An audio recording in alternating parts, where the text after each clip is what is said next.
Hey, good evening, USA, International, Canada, Long Island, aka Strong Island, plus the five spots of Brooklyn, Bronx, Manhattan, Staten Island, and Queens.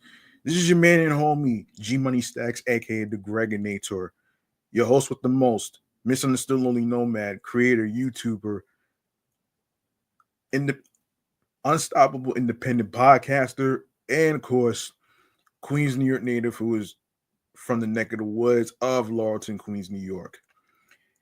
And yes, you're now rocking with me by listening, tuning in, streaming, and watching the 389th episode of Off the Meat Rat Chainz New York Avenue podcast, live and direct in the comedy space of my room, StreamYard, and alongside with YouTube. Now, in case you missed out on any episodes whatsoever, please feel free to catch up and subscribe to the channel so you don't miss out on when each live stream is going to start, including the day, date, and time. Also, leave a like and a comment along with the topics being discussed in this episode right here. And of course, if in case you didn't know, you can also follow the podcast on Bluesky Social, Facebook, Threads, and Instagram. All right. I will I hope you guys are doing well this week. I want to actually make sure that I got everything together, so I should be okay. Anyway, anyway, what do you say we get started right now in this segment right here, the New York Mass Transit Files, man. We got a lot to talk about here.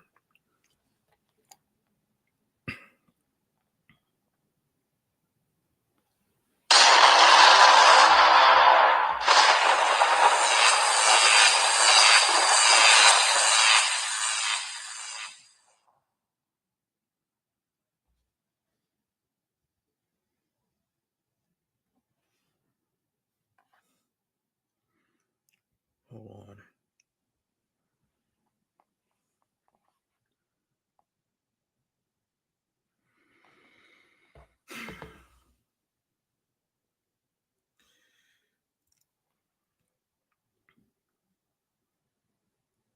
Yeah, just give me a sec. I'm trying to figure out what the hell's going on my tablet here, why it's so slow.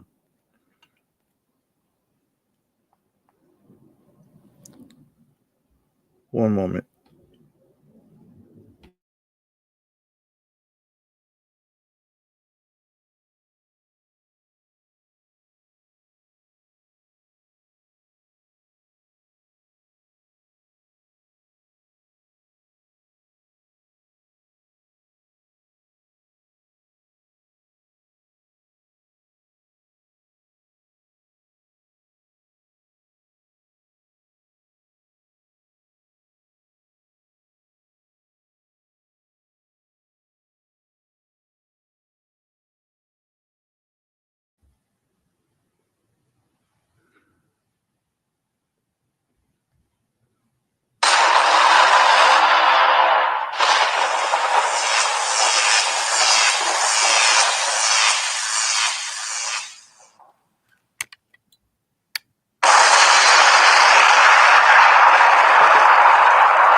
All right, we got some transit stuff to talk about here. And this one, we're going to start off with Queens.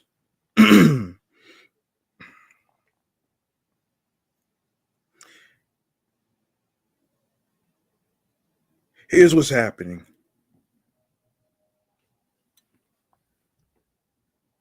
Hold on one sec.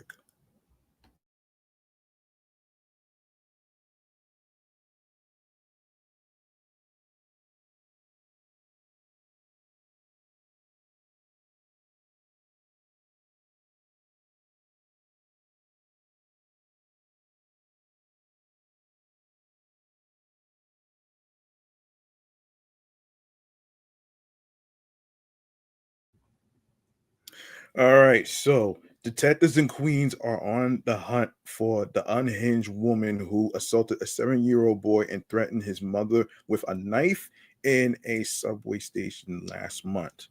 Wow, that's crazy, man. This is crazy, man. This is crazy.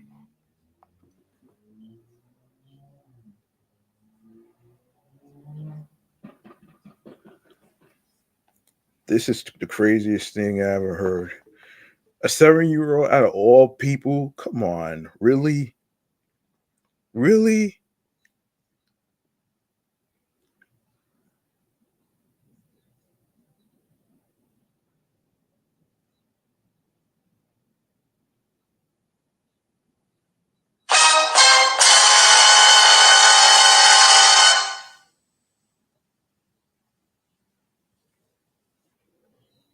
Go!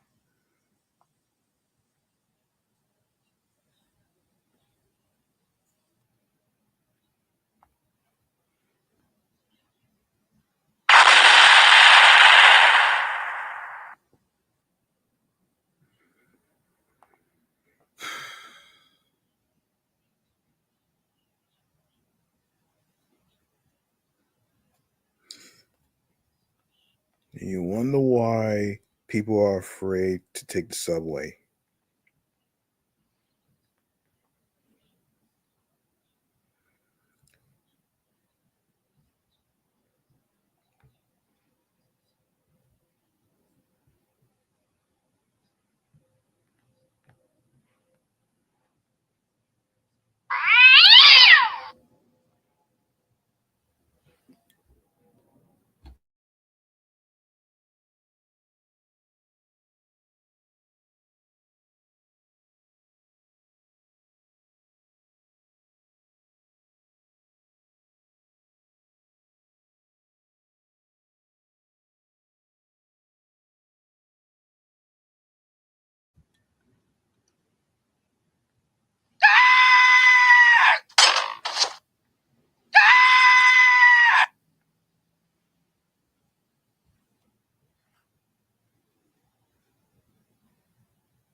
According to police sources, the boy and his 37-year-old mother were accosted while waiting on the Jamaica bound platform at the 21st Street Queensbridge station on the F line at around 12:40 p.m. on February 23rd. As the train pulled into the station, the pair approached the doors and waited to board, only to be confronted by the female suspect who shoved the boy to the platform floor after disembarking the train. Oh boy. I will do it again, the woman said before pushing the youngster's face while he was still on the ground, according to police. When the child's mother confronted the suspect, authorities said the crazed suspect then pulled out a knife. "I'll cut you," the suspect said before fleeing out of the station. She was last seen boarding a nearby Q100 bus. The incident was reported to the 114th Precinct and NYPD Transit District 20. EMS treated the boy at the scene for minor leg pain. On March 19th, the NYPD released images of the female suspect, who was last seen wearing eyeglasses, dark pants, and a red, blue, and white coat. Anyone with information regarding this incident can call Crime Stoppers at 800-577-TIPS. And for my Spanish Latinos, you can dial 888-57-PISTA. You can also submit tips online at crimestoppers.nypdonline.org or formerly X, or on X, formerly Twitter, at NYPD Tips. All calls and messages are kept confidential. Next we have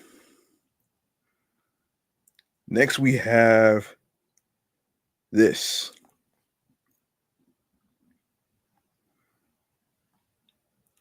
Speed cameras in NYC are an ongoing controversy. Spread out throughout the city, they are the source of many drivers' complaints and are viewed by many as a money grab. Yes, it is. But a new report released on Thursday shows that leading foot driving and road tragedies have significantly decreased over the past 10 years since cameras were first installed on city streets. The NYPD Department of Transportation's new research shows that speeding has been reduced by 94% in locations where speed cameras are located. The report, which analyzed data from the start of the program in 2014, found that speeding violations dramatically decreased in areas where cameras were installed. The report, which zeroed in on recent years from 2021 to 2023, also found that speed cameras effectively reduce traffic injuries and fatalities.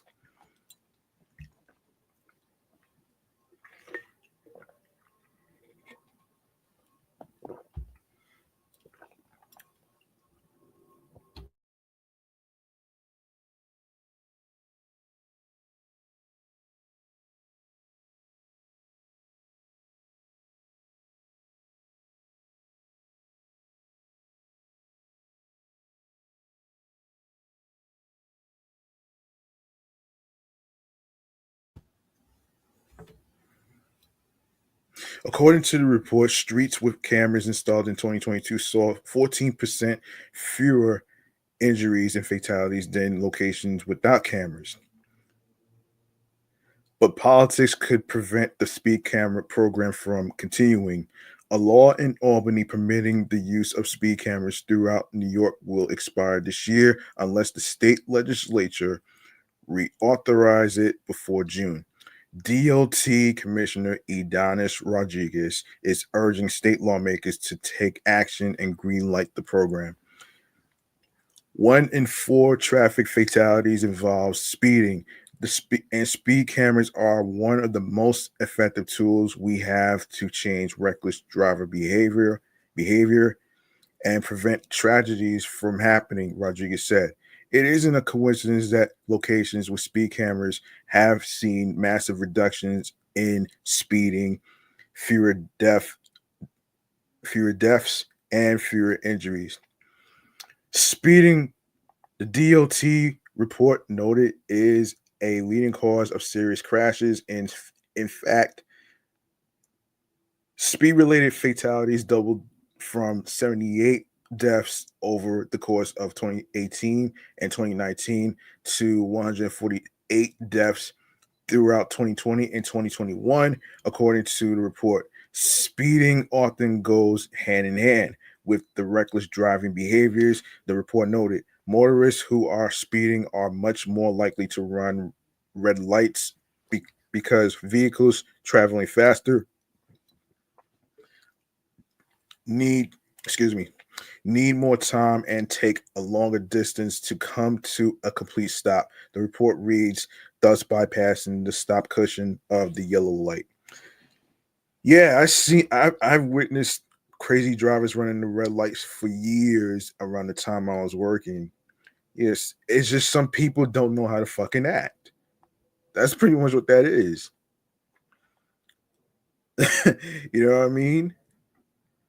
Um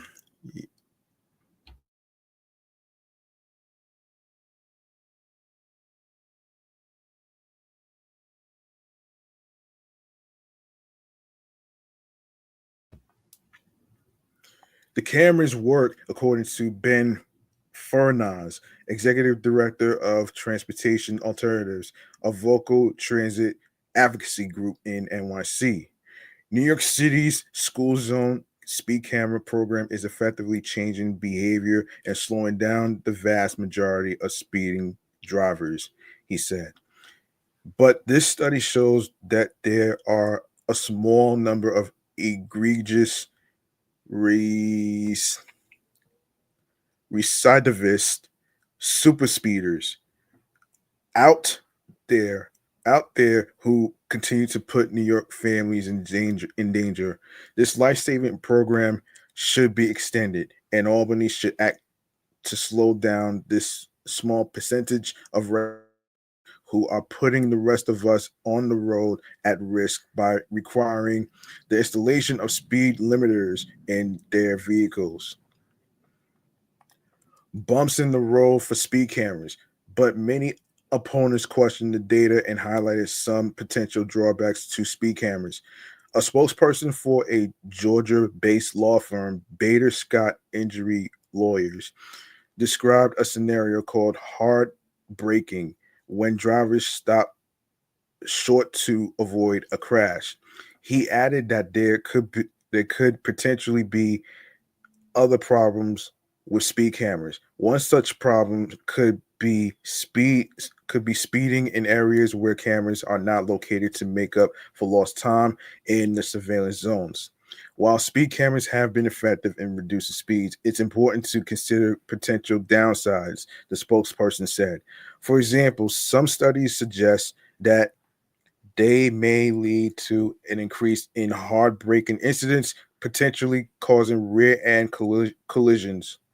Additionally, drivers might reduce speeds solely in areas with cameras, resuming unsafe speeds elsewhere. NYC Council member Camilla Hanks of Staten Island said her priority is ensuring safety on the road. However, she raised concerns about fairness in camera placement, being that her borough has more than 10% of the city's cameras. I've introduced legislation requiring the removal of cameras at schools no longer hosting students, as these devices should serve their intended purpose, protecting children, she said in a statement to AM New York Metro. Additionally, I believe drivers deserve clear warnings, such as flashing lights, to encourage safer driver behavior rather than fostering a sense of unfair enforcement. Ralph Bosco, who lives in the Camera Latin borough, said he has often seen near misses in traffic on streets with mounted cameras. I've seen plenty of times people see a camera and jam on their brakes, almost costing, almost causing accidents because they are afraid, he said. They are actually more likely to cause accidents. But a New Yorker named Carolyn says she doesn't really care about camera surveillance. I don't understand why people need to go faster than 35 on the 25 miles per hour blocks, she said. 35 miles per hour is a decent speed to cruise around residential areas. I don't need to reach highway speeds on the streets. Cameras aside, New Yorker New Yorker driver Lisa Allen prefers a different approach to controlling speed, using more law enforcement officials. I support more police on the roads issuing tickets for speeding and proper lane changes, no signal, cell phones, she said. It's the only way people are going to change their ways and reduce accidents. In the meantime, the DOT's findings are consistent with other research that shows speed cameras are an effective way to reduce speeding and improve traffic safety.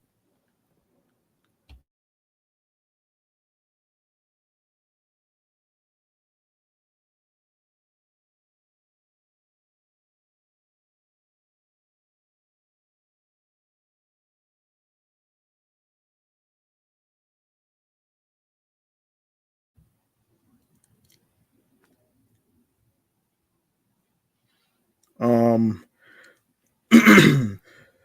Studies from the Insurance Institute for Highway Safety on roads in Maryland, Arizona, and Washington, D.C. found that the proportion of drivers exceeding speed limits by more than 10 miles per hour declined by 70%, 88%, and 82%, respectively, 6 to 8 months after cameras were introduced.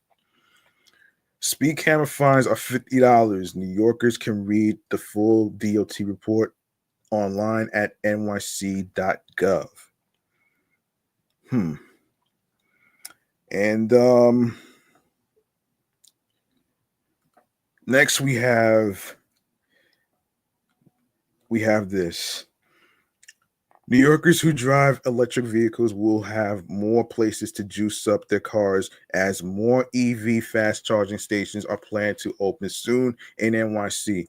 Governor Kathy Hochul announced on Monday that 267 new fast charging stations will open in 9 sites within the city by 2027, with many opening within the next 12 months. The first set of charging stations to open include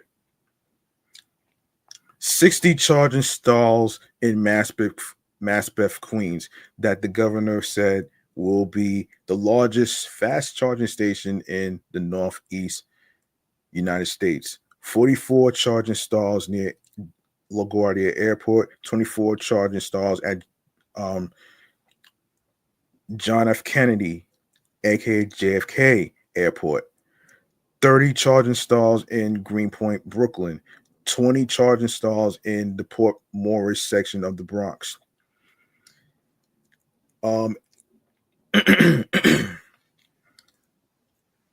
New York Green Bank, the state's clean energy investment fund, and a division of the New York State Energy Research and Development Authority gave a $60 million loan to public EV provider Revel to complete the project.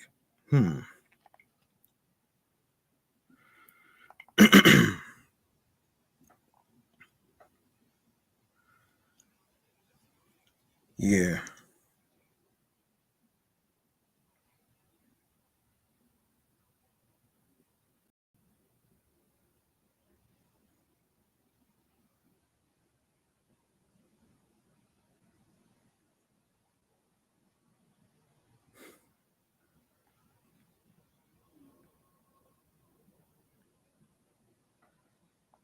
Hmm.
It is unclear right now which agency will pay back the loan. The announcement represents NYGB's first EV charging infrastructure transaction. According to the governor's office, the project supports the expansion of investments in clean transportation to reduce greenhouse gas emissions while increasing access to charging infrastructure necessary for the wider adoption of EVs. In support of the transition to clean energy economy, it is critical that we continue to build electric vehicle infrastructure to ease the shift to EV ownership for more New Yorkers, especially those in urban areas, Hochul said. This significant investment addresses the key need of providing electric vehicle users in New York City with much needed public charging options while reducing local emissions. New Yorkers will not have to wait too long for the first batch of Revel chargers to open. The Brooklyn based company said in December that the JFK chargers will open in early 2025 and will more than double the current EV charging capacity at the airport. The new chargers will be adjacent to the main rideshare vehicle waiting area. It's impossible to electrify rideshare without an abundance of charging near the airports. Frank Rigg, co-founder and CEO of Revel, said at the end of 2024. In partnering with the Port Authority at JFK, Revel has now cemented plans for the largest public fast charging stations at both of New York's home turf airports. The NYC Department of Transportation operates three fast charging stations, has two in construction, and over a dozen in the pipeline. According to an agency spokesperson, the DOT also operates 70 L2 chargers, which take about 3 to 5 hours for 80% charging across its network of public parking facilities and 98 public curbside L2 chargers. The DOT also has plans to add 600 more curbside chargers as well as more chargers in public parking facilities. The new Revel charging stations will be open 24/7 and available for any make and model electric vehicle. All chargers installed at future locations, the governor's office said, will have speeds of at least 320 kilowatts, which can charge an EV in as little as 15 minutes. For the past few years, Revel has been preparing a strategic portfolio of the most lucrative fast charging locations in New York City, Reg said. These sites are now shovel ready with the critical support from New York Green Bank. We are ready to take New York's EV economy to the next level with a fast charging network rivaling any other top tier city. All right. Let's see. Let's see. Let's see. Let's see.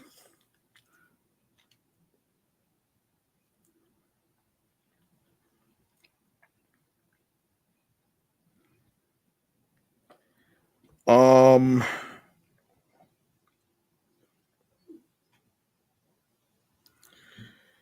okay. Hang on one second.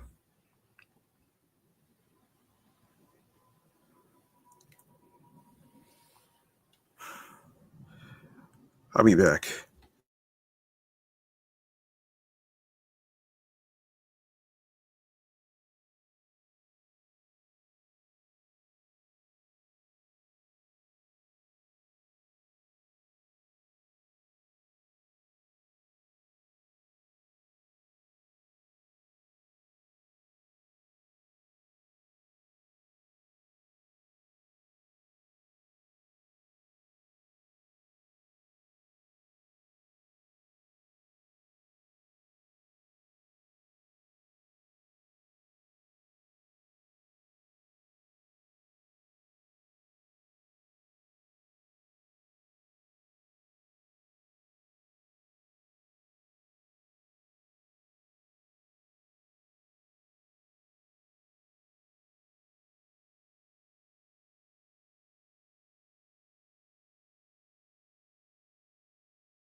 Sorry about that, folks. I had to go use the bathroom.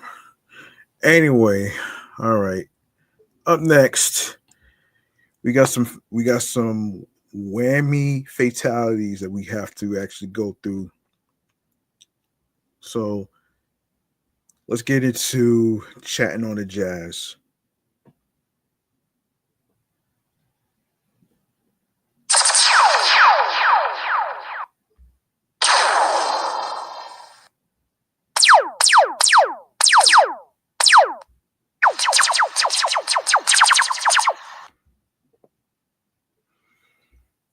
All right, I'm gonna start with ladies first. All right, I'm gonna start with ladies first. And so according to Fox 5 DC, Roberta Flack, the Grammy winner, singer, and pianist, best known for her popular song Killing Me Softly, with his song, has died. She was 88. Damn.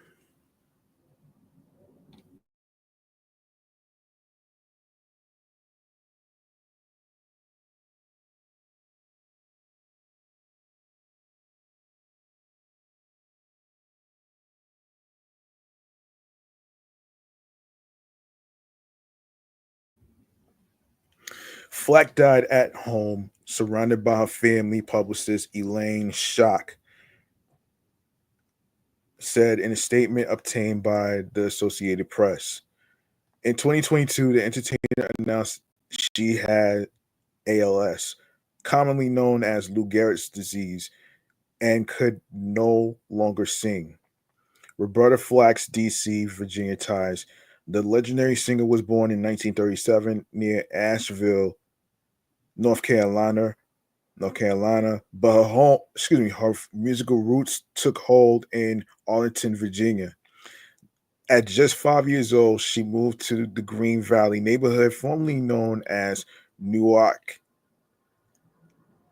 Nyack, where she began playing piano and organ at the age of 9. She showcased her talent at local churches, um, including Macedonia Baptist Church and Lomax AME Zion, setting the foundation for a remarkable career. She also attended Hoffman Boston High School, then the only school available for African American students in Arlington.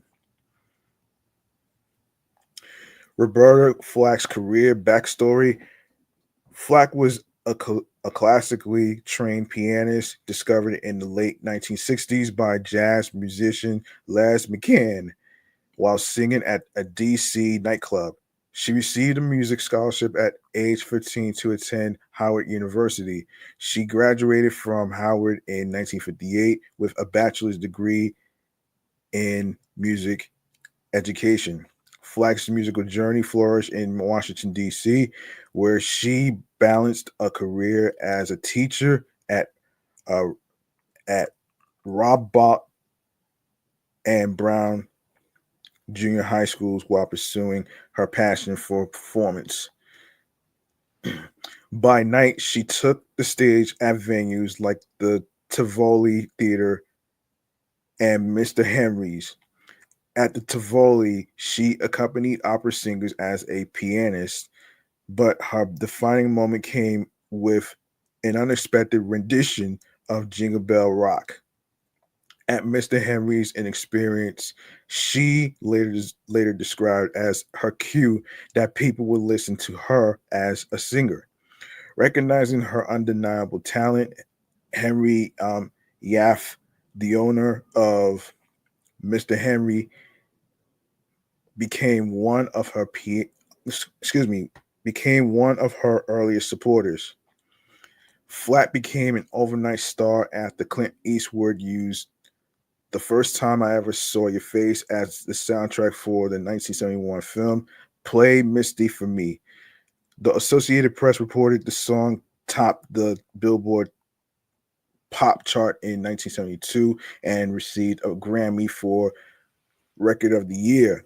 In 1973, Flack matched both achievements with Killing Me Softly, becoming the first artist to win consecutive Grammys for Best Record. Another person that passed away this year is Angie Stone.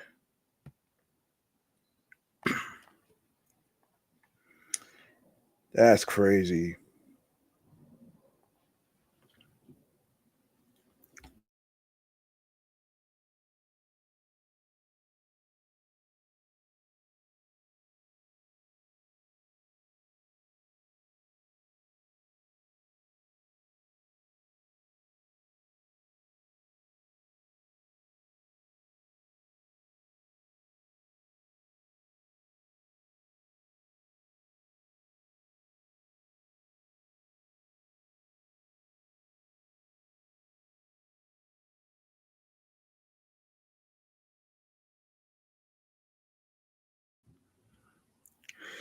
Yes, so according to Billboard on March 1st, neo soul icon and the Sequence founding member Angie Stone tragically died in a car accident near Montgomery, Alabama, at the age of 63.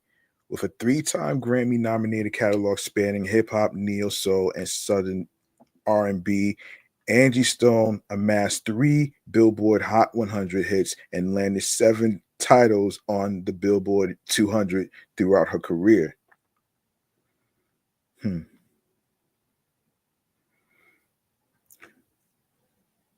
According to Luminate, Stone's catalog earned just over 621,000 official on demand US streams in the week preceding her passing, um, February 21st through the 27th.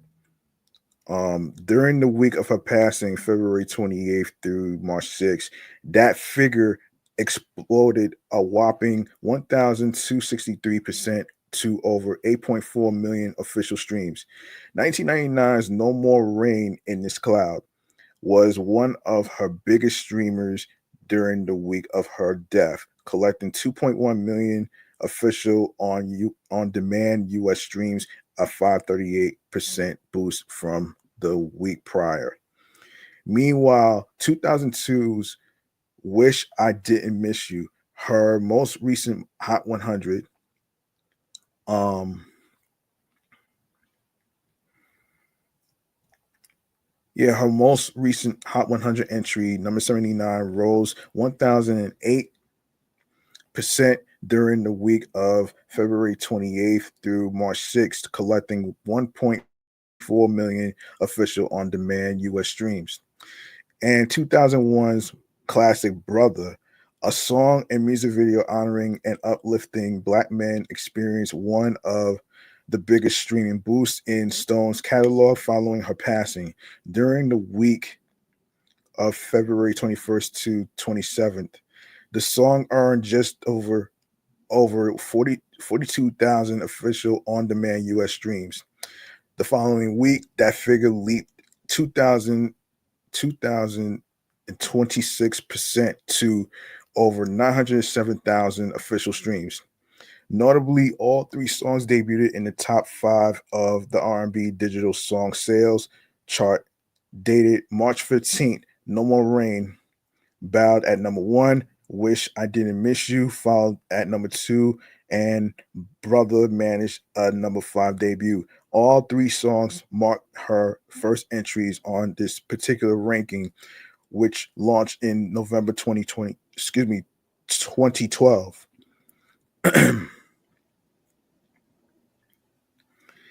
Yeah, that's crazy, man. Yeah, that's crazy. Um,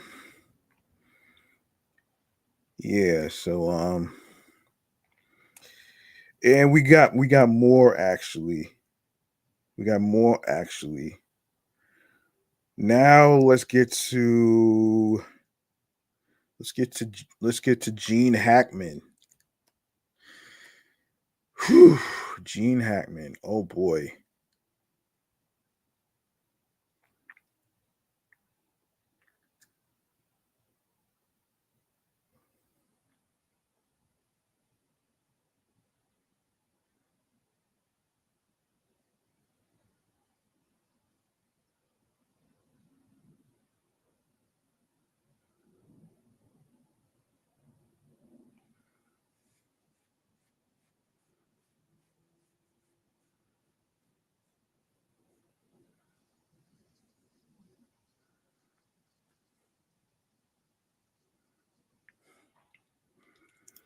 All right. So next we have Gene Hackman, and this is according to Men's Journal. Investigators have determined the cause of death for actor Gene Hackman and his wife Betsy um, Arakawa after they were found dead in their Santa Fe, New Mexico home last month. But new evidence could help answer lingering questions in the investigation. Earlier this month, experts revealed that Arakawa died roughly a week before Hackman as a result of hantavirus pulmonan hold on hold on pulmonary syndrome. Oh boy. A rare illness typically transmitted to humans through animals, especially rodents. Without Arakawa there to care for him, Hackman passed away around February 18th from hypertensive.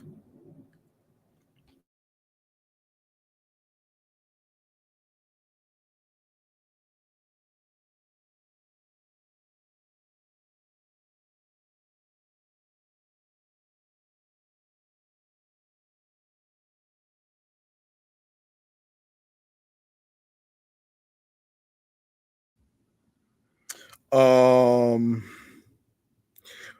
anyway, as I was saying before, without Arakawa there to care for him, Hackman passed away around February 18th from um, atherosclerosis, cardiovascular disease, with Alzheimer's disease playing a major role in his. Hang on a second.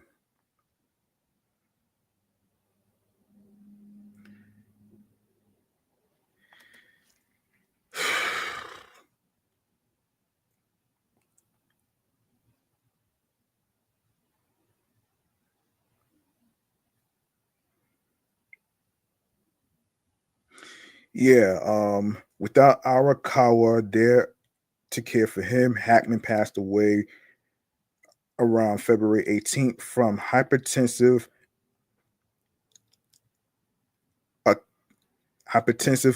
atherosclerosis, cardiovascular disease, with Alzheimer's disease playing a major role in his decline. Though the cause of death has been determined, the investigation has remained open as Santa Fe, New Mexico Sheriff Aiden Mendoza said that while a lot of the questions have been answered, there are still some lingering mysteries, loopholes, and loose ends. As a result of that continued investigation, authorities actually got some new evidence this week that refuted the previously believed timeline of Arakawa's death.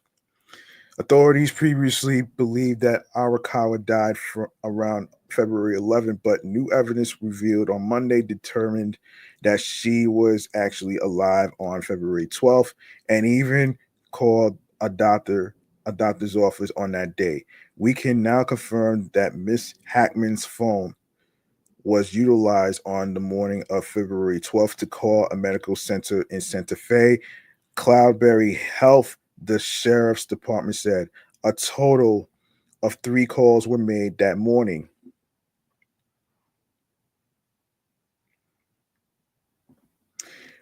all to the medical center. One incoming call was made to Miss Hackman from the same medical center that afternoon. While Arakawa was clearly alive longer than investigators initially thought, it's still not clear exactly when Arakawa passed away. However, former FBI investigator Bill Dolly thinks cell phone data could hold the answers to those questions. The analytics within the cell phone could maybe determine even further if there was any slight movement. Dolly or Daly, however you pronounce it, said during a recent interview with Fox News Digital. That's been something that's been used in several investigations, including some murder cases where they were able to kind of determine the more specific time of death is when the phone stopped moving in the deceased. Daly said that investigators could use data to help determine specifically when the phone stopped moving, which could help determine when Arakawa passed away. That would be probably if it was on that person, a more definitive time frame which they passed away, he said. I think probably that we're seeing here is either it took a while to get into the phones and get some of those analytics analyzed.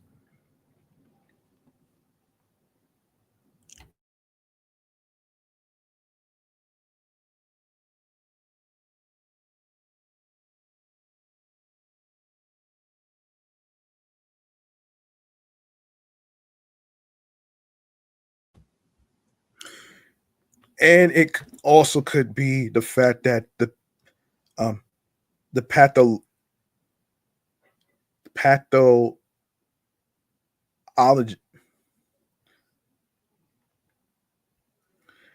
pathologists who are working with deceased people for several weeks and put the time of death on the 11th of February, whereas now they are making a call on at least the morning of the 12th. For now, the investigation remains open. Wow. Um. Okay. Next, former member of the Isley Brothers passed away too.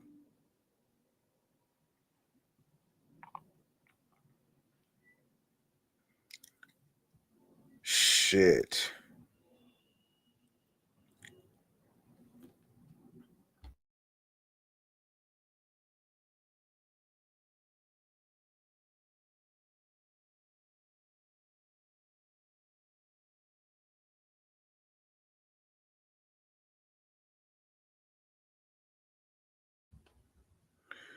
Chris Jasper, a singer composer known for his key role in shaping the Isley Brothers sound, died at age 73 on Sunday, February 23rd.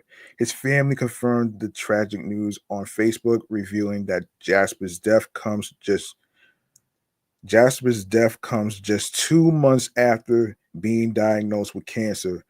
Their statement reads, in quote, "He will be deeply missed, and his legacy will live on as an inspiration for generations." Jasper was born on December 30th, 1951, in Cincinnati, Ohio, and studied classical piano by age 7. He studied composition at the Juilliard School of Music in New York City. He lived in the same housing complex as the Isleys and later became family when his older sister Aileen married the late Rudolph Isley. He joined the Isley Brothers in 1973 alongside Ernie and Marvin Isley. Um,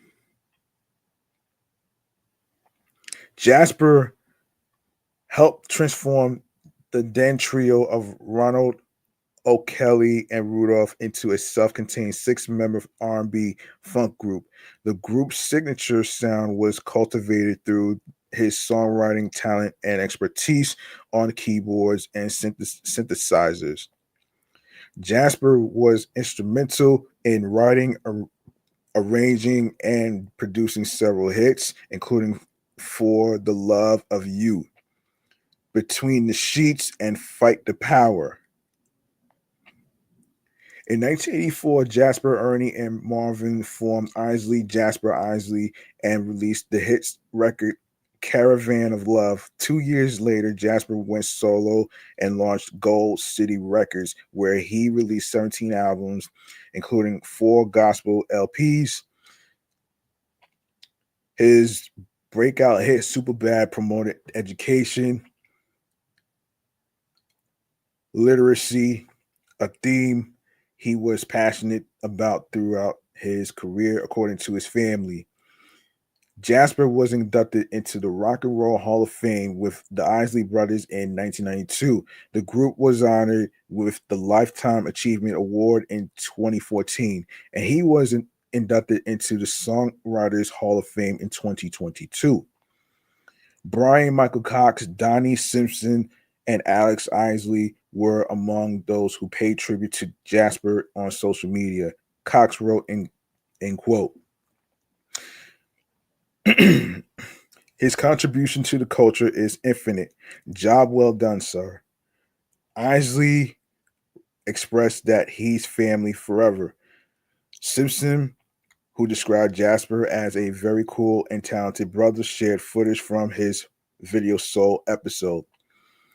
The Rock and Roll Hall of Fame also honored him, tweeting that Jasper played a key role in defining the sound of soul and funk in the 1970s and 1980s. A classically trained musician and composer, he led the Isley's transition into a self-contained band. The organization also credited him for writing and producing most of the group's music between 1973 and 1983. Jasper is survived by Margie, his wife of 42 years, and their sons Michael, Nicholas, and Christopher. All right, we got more fatalities to talk about here. We got more fatalities to talk about here. Let me get to this.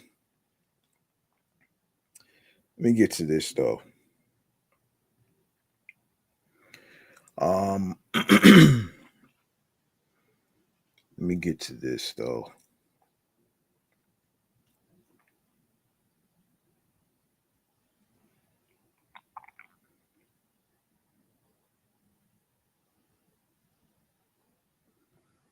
Come on.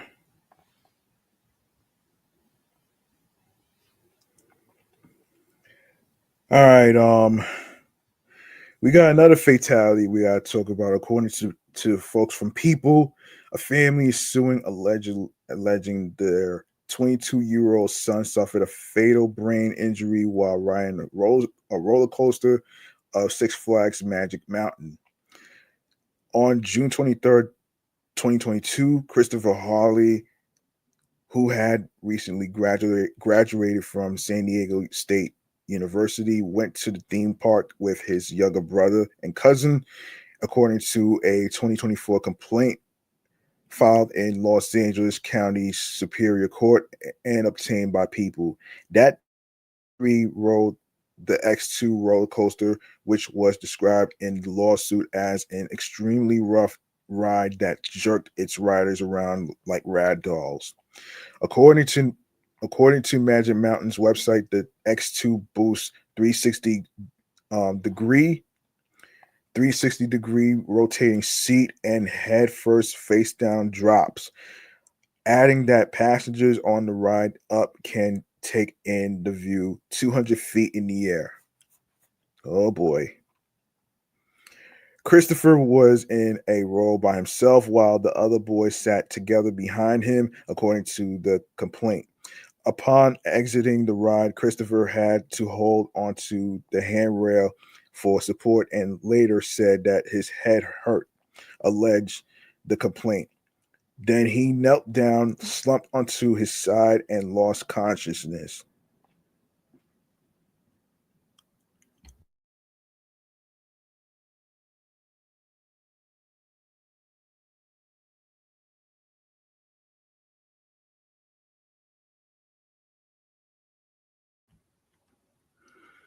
After being taken to a Six Flags medical tent, he was rushed to the hospital, according to the complaint. The following day, Christopher, who was described as being in excellent health before he visited Six Flags Magic Mountain, died. The lawsuit alleges that, according to the coroner's report, Christopher sustained an injury to his brain and his death was a result of head trauma from a park ride accident.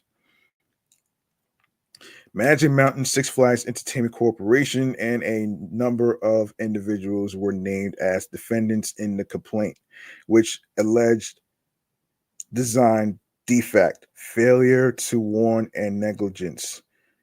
People contacted Six Flags Magic Mountain for comment on Wednesday, March 19th. According to the Los Angeles Times, the company denied the claims in the lawsuit. Christopher's family, who hailed from Grove, California, alleged in the complaint that the defendants knew about numerous prior injuries caused by operating the X2 that included, among other things, severe back, spine, neck, and head injuries, as well as traumatic brain injuries. The family also alleged in their complaint that the safety warnings at Magic Mountain are outdated and do not adequately warn park visitors and ride passengers of the potential risk of riding the coaster. We want to make sure that that ride isn't going to kill somebody else, William Harley told the OC Register. Jeez. All right. All right, we have another person who also passed away this year. According to Animation Magazine, David Stephen Cohen, a multi-Emmy Award nominated animation and television writer and producer, has died at the age of 66 due to cancer. Damn, son. Damn.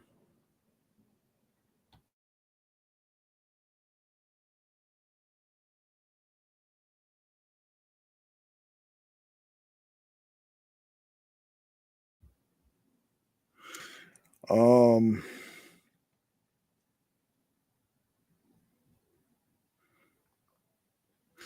News of his passing was shared on Facebook by longtime friend animation historian Jerry Beck. Cohen launched his television career in the mid 1980s and over the following decade for live action comedies like Fox's Mr. President, Alf, Parker, Lewis Can't Lose, and Living Single. He also wrote the TV live action puppet movie The Wickedest Witch, starring Rue McClanahan. Hmm.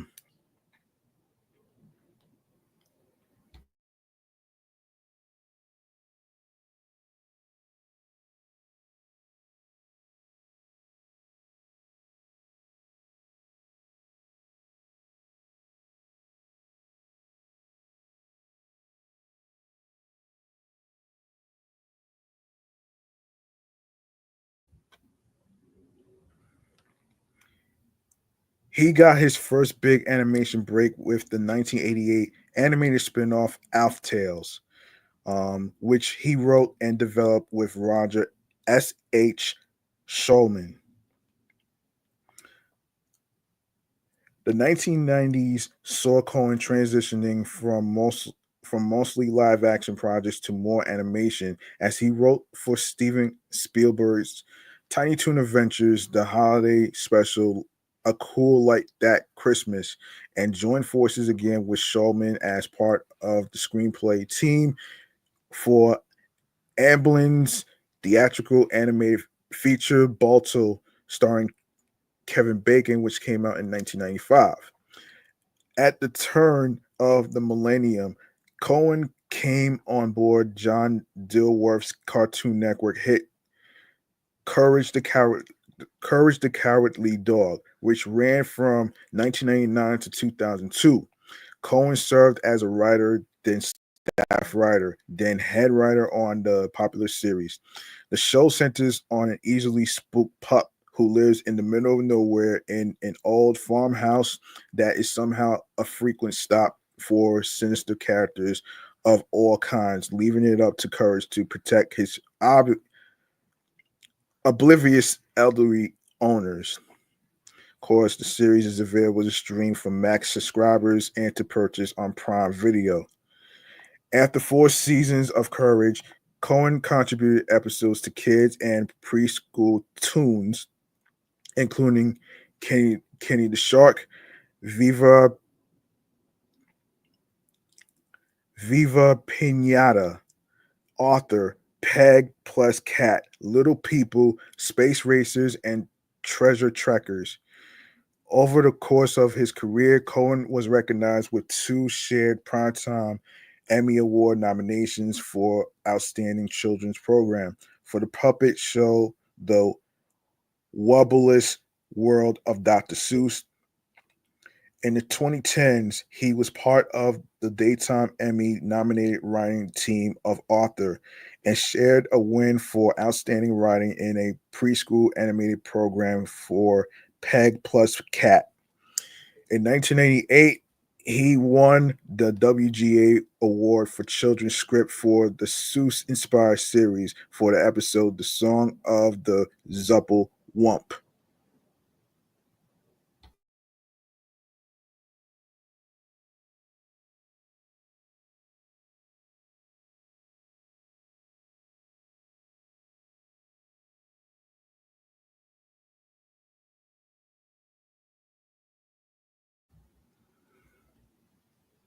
Um, 9 years later, Cohen received another WGA nomination for an episode of live action kids series Phil of the Future. And in 2010, he was awarded the Richard B. Jablow Award for service to the Guild. So there you go, right there. Very unfortunate. But, not as unfortunate as the voice actor who played Space Ghost. That's crazy, man. And according to Deadline, veteran voice actor and comedian George Lowe, best known as the voice of Space Ghost on Space Ghost Coast to Coast, and many others, died Sunday, March 2nd. His representative confirmed to Deadline he was 67. His longtime friend, Marvelous Marvin Boone, paid tribute to Lowe on Facebook. I'm beyond devastated, Boone wrote. My Zobanian brother and best friend for over 40 years. George Lowe has passed away after a long illness. A part of me had also died. He was he was a supremely talented artist and voice actor, a true warm-hearted genius. Funniest man on earth, too. I've stolen jokes from him for decades. He stole some of mine. He was also the voice of Space Ghost and so much more.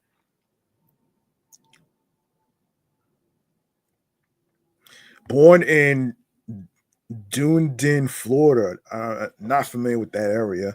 Lowe got his first radio job with local station WWJB at the age of 15. Lowe did occasional voiceover work for TBWS and Cartoon Network throughout the late 1980s to mid 1990s before landing his signature lead role of Space Ghost in 1994 with the premiere of Space Ghost Coast to Coast on Cartoon Network.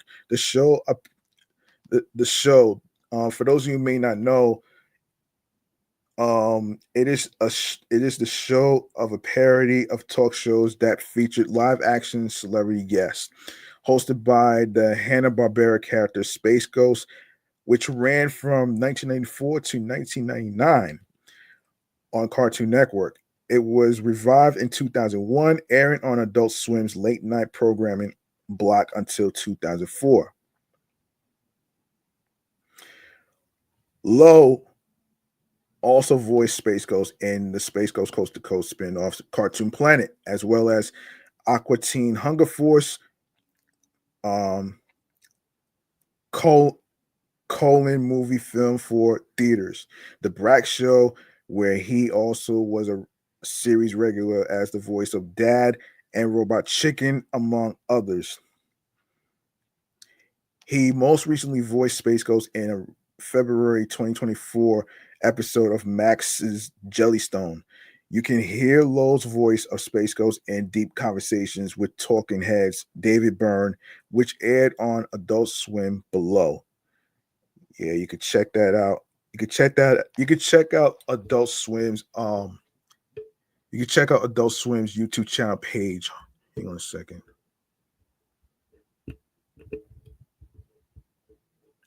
Yeah, you can check out Adult Swim's YouTube channel page where you see deep conversations with David Byrne, slash Space Ghost. So SIP to all the people, writers and actors and singers who did their thing. So there you go, right there. All right, so SIP to everyone that passed.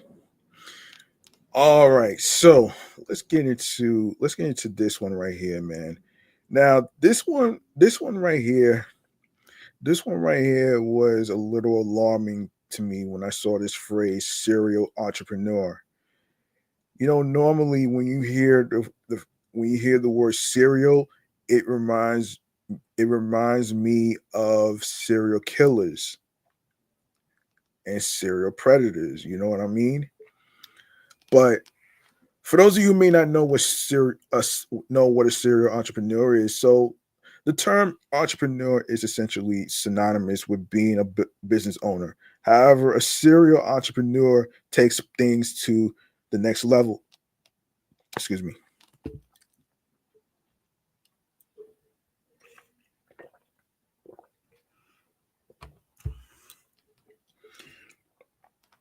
As they often start many businesses in a row, regardless of if they are successful or not.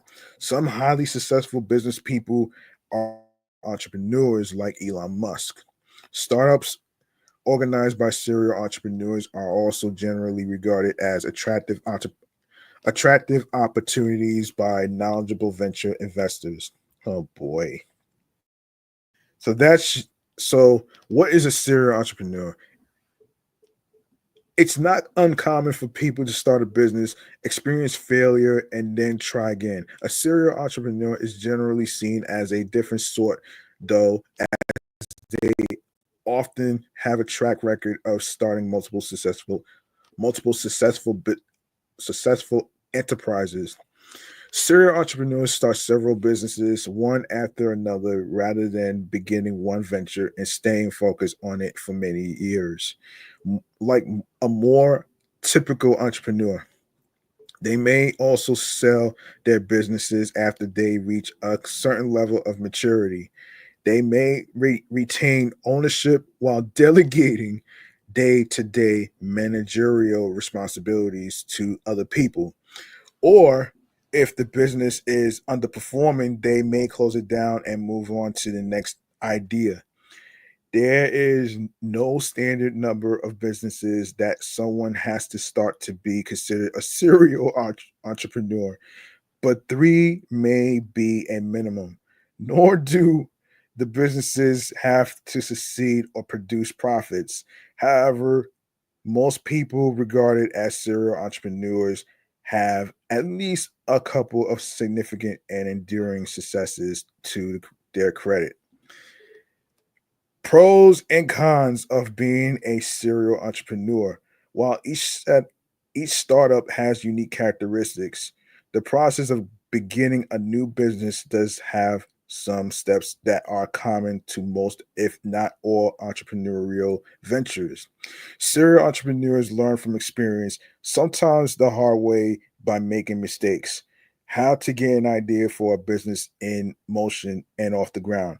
Along with developing skills, they acquire contacts among investors, talented employees, and others who can help them with the next enterprise.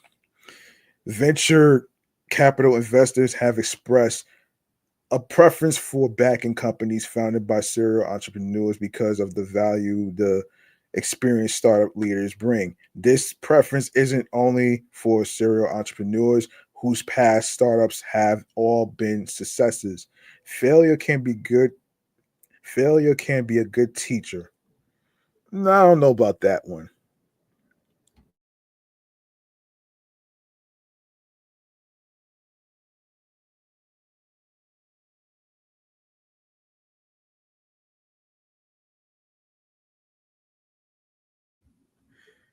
Yeah, whenever I hear the word failure, it reminds me of, you know, losses, you know what I'm saying? Not really lessons, but you get the gist. According to this viewpoint, and past failure can pave the way to future success. Shit. The practice of serial entrepreneurship can come with some limitations. Um, yeah, yeah, yeah. It could, yeah. The practice of serial entrepreneurship can come with some limitations and risk as well as benefits. For one thing, a serial entrepreneur who builds and sells a startup that later achieves great success can miss out on on the chance to acquire great wealth by cashing out too soon. Another risk is that soon after starting a business, a serial entrepreneur will be distracted by an idea for a new startup that may lead the entrepreneur to fail to pay enough attention to the first business so that it flounders and is unsuccessful. Examples of serial entrepreneurs. Many high profile entrepreneurs have come to attention because of their long term association with a single startup. Microsoft co founder Bill Gates, who is not thought of as a serial entrepreneur, is an example of one of these. However, serial entrepreneurs have a special way of gaining public attention because of their repeated, sometimes spectacular successes in a variety of fields. One of the best known serial entrepreneurs is Richard Branson, who has begun hundreds of ventures in fields from airlines to soft drinks, all under the Virgin label of his first company, a mail order record firm. Many of Branson's new companies have been folded after failing to achieve traction, but Branson's multiple wins in such diverse fields is one matched by a few other serial entrepreneurs. Oprah Winfrey is another serial entrepreneur who parlayed an early success into the foundation of a diverse empire. This one focused on media.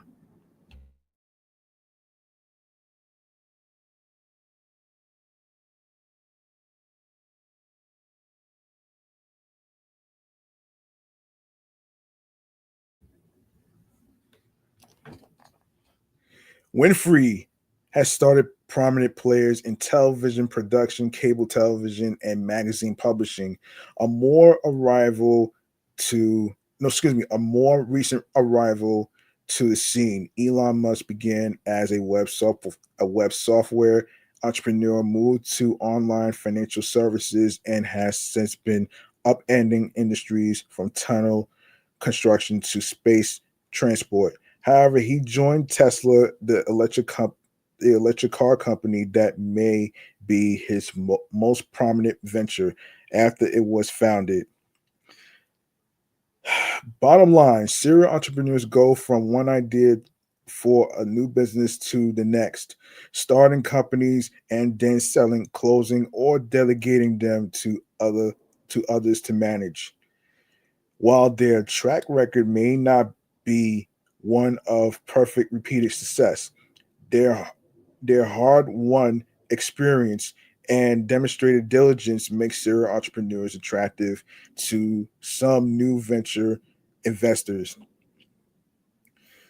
Tips for entrepreneurs: starting even one business is a complex and uncertain process. Before taking it on, consider working with a financial advisor. Finding a qualified financial advisor doesn't have to be hard. Smart Assets free tool matches you with up to three financial advisors who serve your area, and you can interview your advisor matches at no cost to decide which one is right for you. If you are ready to find an advisor who can help you achieve your financial goals, Uh, get started now. Keep close rein on a startup's expenses is critical. There are four tips for doing that successfully. It's also essential to squeeze every dollar spent to get the most out of it. Yeah, so there you go right there. There you go. Let's see. Let's see. There is let me see. Okay. Let me see. So look, um I've been waiting to talk about this actually. I've been waiting to talk about this actually, and this is pertaining to Windows 10. Hold on one second.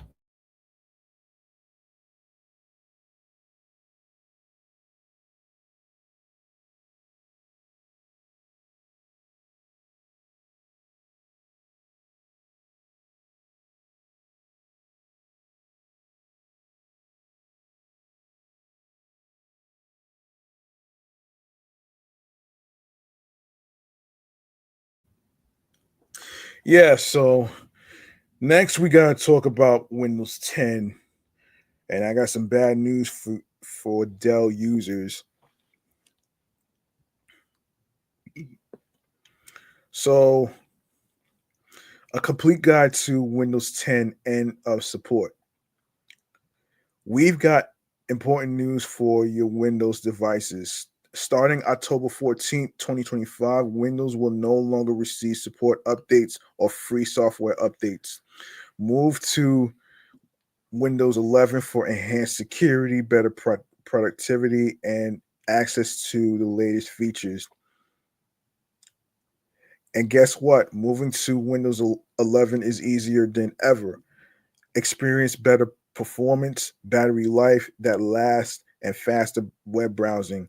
Plus, get even more out of Windows 11 by leveling up to the new Copilot Plus PCs, the fastest, most intelligent Windows PC ever. What does this mean to you? What does this mean for you? Well, with more productive, creative, and smarter AI tools to enhance your Windows 11 PC, you can experience the best version of Windows ever. This is still the Windows you know and love, and more. Because support for Windows 10 is ending in October 2025, you'll want to make sure you install Windows 11 or buy a device that uses Windows 11. Use this checklist to ensure you have what you need before the upgrade. Um, Minimum system requirements. Before upgrading to Windows 11, make sure your device meets the minimum system requirements. These include a compatible 64-bit processor, 4 gigabyte 4 gigabytes of RAM, and 64 gigabytes of storage. Certain features require specific hardware. You can check here for a more detailed list of system requirements. Upgrade by software download. One of the simplest ways to switch from Windows 10 to Windows 11 is by downloading the upgrade through Windows Update. Navigate to settings, update and security, Windows Update, and select check for updates. If your device is eligible, you'll see the option to download and install Windows 11. Follow the on-screen instructions to complete the process. Buy a new device. If your current device doesn't meet the minimum system requirements, consider purchasing a new device pre-installed with Windows 11. Not sure which device is right for you? Take this quiz to get personalized recommendations for your next PC. Enjoy the benefits of Windows 11. Windows 11 is the most technologically advanced version of Windows yet, and more choice in the PC ecosystem means there's a PC made for each of us. Each device offers a personalized experience, whether you need something powerful enough for next level gaming or prioritize the peace of mind of next generation security from the moment it's installed. Windows 11 brings you the highest standard for Windows security available. These PCs come with the power, graphics, potential, and memory to elevate your work and play. Using Copilot and Windows 11 can inspire and assist you like never before.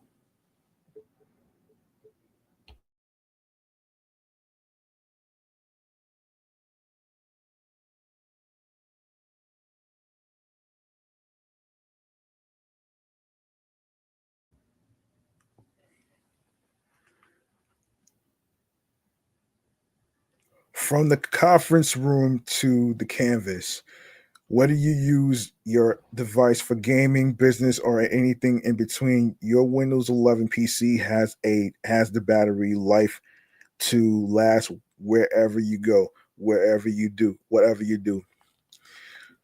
Now, key Windows 11 features. So, Windows 11 has more to love. Not only is it easy to make the switch from Windows 10 to Windows 11, but you can also enjoy elevated performance, enhanced security, and do your part with sustainability to help you save on battery life and energy. Here are more details about each of these standout features. Easy onboarding when moving to Windows is easy. OneDrive is available on both Windows 11 and 10, providing your photos, docs, and other files a second life in the event your PC is stolen, for example. Quick Assist on Windows 11 lets you share your screen with someone you trust. They can see what you see, troubleshoot, and fix it themselves if you allow control. The the photo app helps you organize and edit your pictures. However, only on Windows 11 do you receive the latest features that make reliving those moments more fun. Clipchamp with dynamic templates and dazzling effects. Clipchamp makes it easy for anyone to edit videos like a pro. It comes built into Windows 11. Now, performance. The speed you need is battery life. Whether you are on your PC at a coffee shop or poolside with friends, you have powerful performance that gets the job done with battery life that lasts. Storage, access, and transfer data at lightning fast speeds with solid state drives. On average, computers with SSDs weigh less than 5 pounds. And because SSDs consume less power, you get longer battery life. Touch Windows is versatile and adaptable, transforming to fit your needs. Use touch digital pen and voice to work the way you want. Windows 11 recognizes more touch gestures in addition to your standard swipe, pinch, and scroll. You can swipe in from the edge of your screen to open useful tools like notifications, widget, and the taskbar. The thin light models. A more portable Windows 11 PC. Go wherever adventure takes you.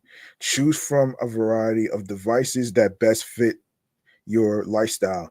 Newer computer models with solid state drives often weigh less than 5 pounds, which make them perfectly lightweight. Security, we got you covered. Identity Windows Hello is a faster, more personal, more secure way to get instant access to your Windows devices using only your facial recognition, fingerprint, or a PIN number. Passkey. With passkeys, you can use Windows Hello to sign in with a PIN, facial recognition, or fingerprint, into websites and applications faster and more convenient than ever before.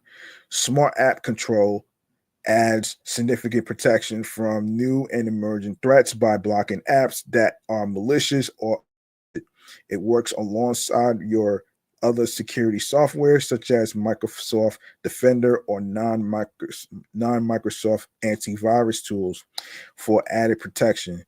Microsoft account from your PC to the cloud, online, or on the go. Your Microsoft account helps protect your identity and data. You can also create a family group and set parental controls for free with Microsoft Family Safety. Sustainability, Windows and sustainability, energy saving and settings. Windows 11 can help you reduce your device's energy consumption with energy efficiency features like optimized power settings, adjustable screen brightness, enhanced battery management, and dark mode options, reducing energy use. Windows 11 Home versus Windows 11 Pro. To Windows 11, you may want to consider whether you want to install your device with Windows 11 Home or Windows 11 Pro. While while both versions have much in common, such as robust firewall protection and Windows Hello, they also have their differences. Hmm.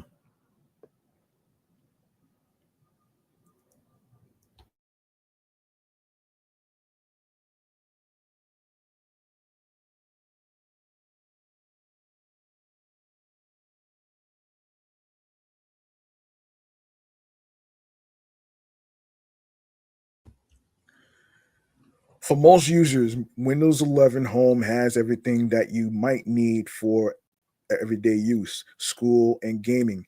This version of Windows 11 comes equipped with a sleek and user-friendly interface, app compatibility, and improved security, so you can enjoy watching your favorite shows and playing the latest games, all while keeping your data protected.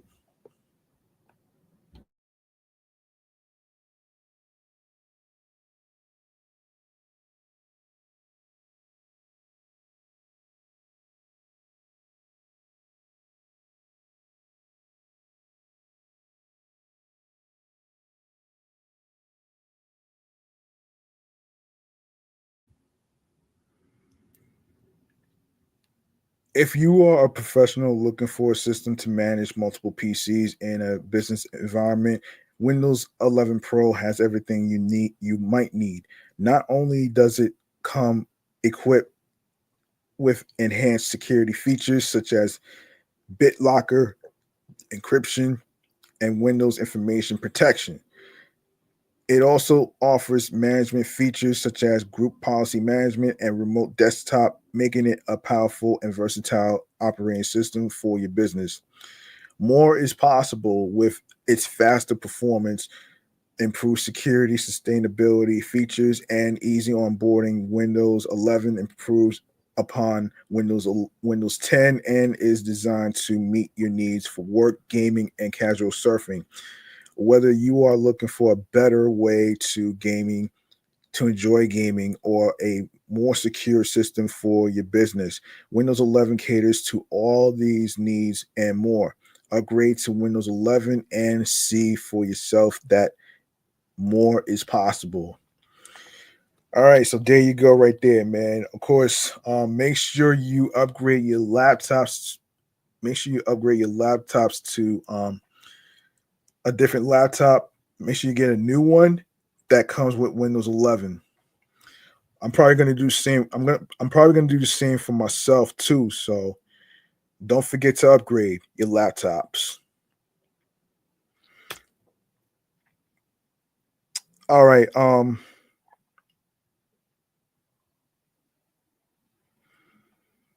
All right. I want to go over. I want to go over the. I want to go over the. Is there any? I want to go over the. Hang on a second here.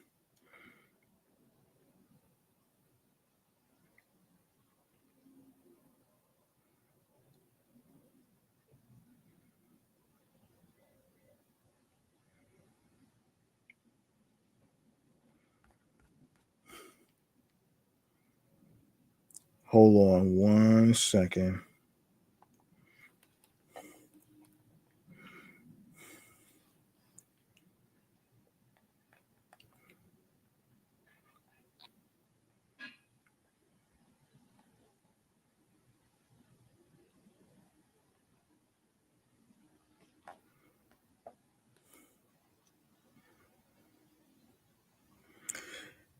All right.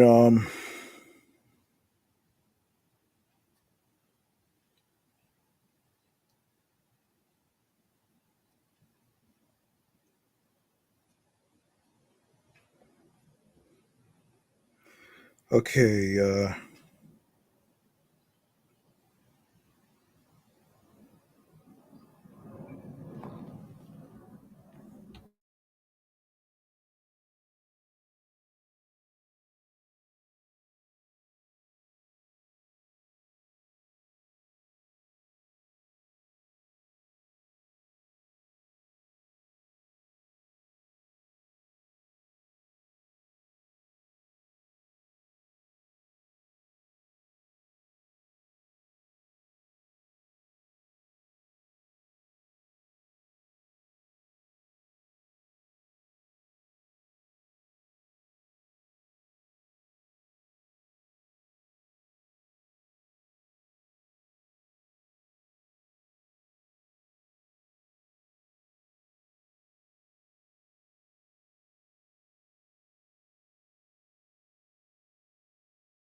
All right. I want to go over some Super Bowl 59 ads actually.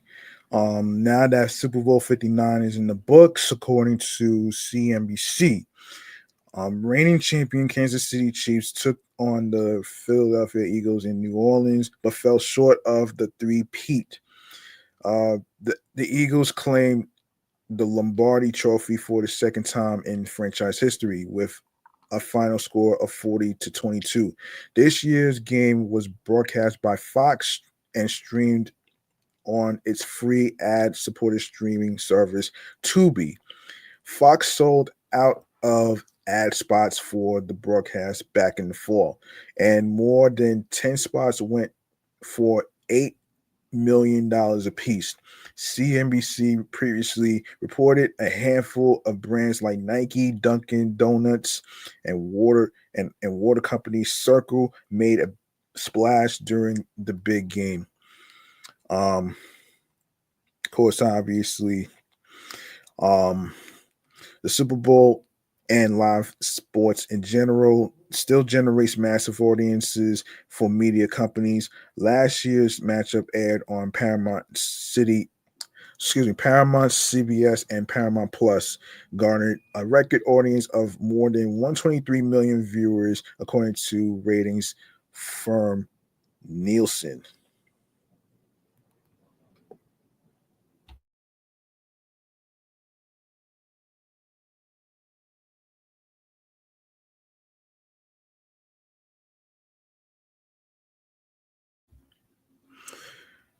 Um, Here's a look back at some of the notable spots. So Ben Affleck's Dunk Dunk King's return in Dunkin's Super Bowl ad with a cameo from Bill Belichick.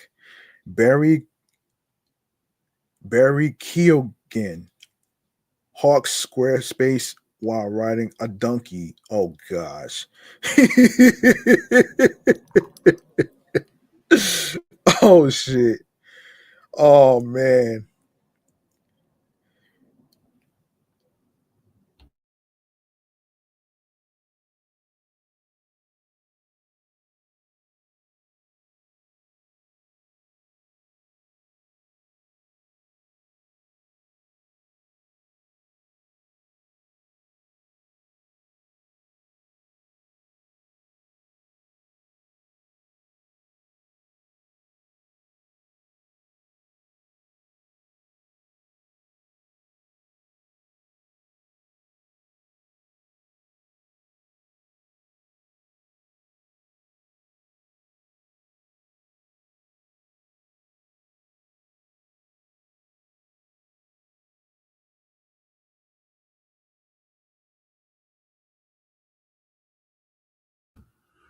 Riding a donkey for a Super Bowl commercial ad is pretty pretty weird and funny.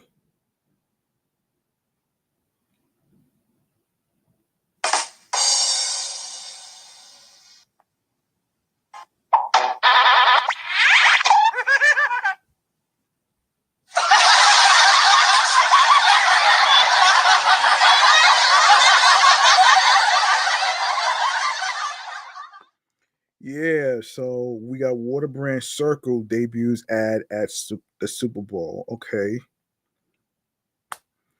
that's also there too. Um,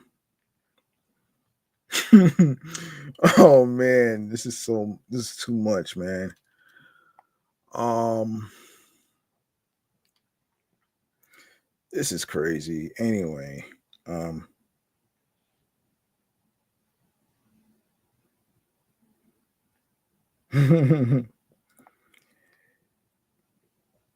yeah, this is crazy. All right, let's go. Yeah, I want to go over these ads anyway. These are links. Yeah, these are links. So,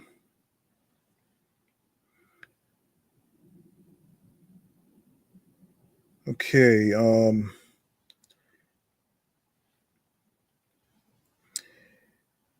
all right, so Coors wants to solve case of the Mondays after Super Bowl. Ram Trucks airs Truck Twisted Fairy Tale starring actor Glenn Powell. Hellman's Mayonnaise reunites Meg Ryan and Billy Crystal. Oh shit. Hang on one second, man. You know what? Let's go over these links.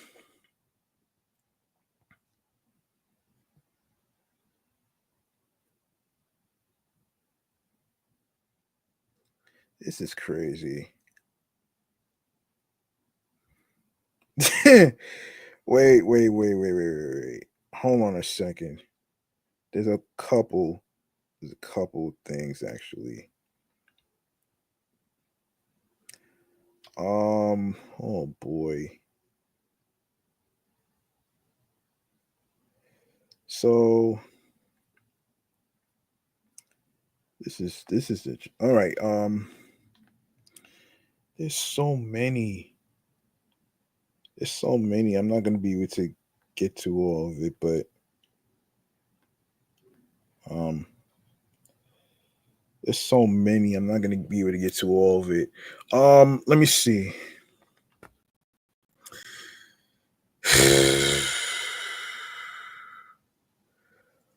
um, oh shit.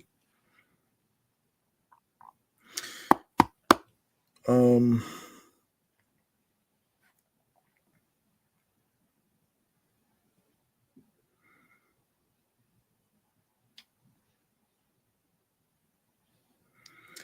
yeah. Let's.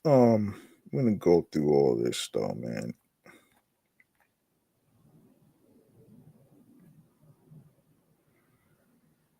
Hmm.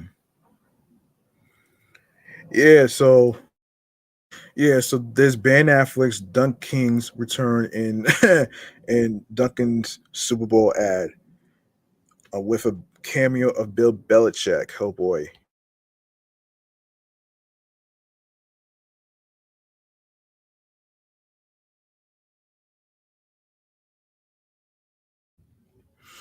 All right, let me see. Let me see this.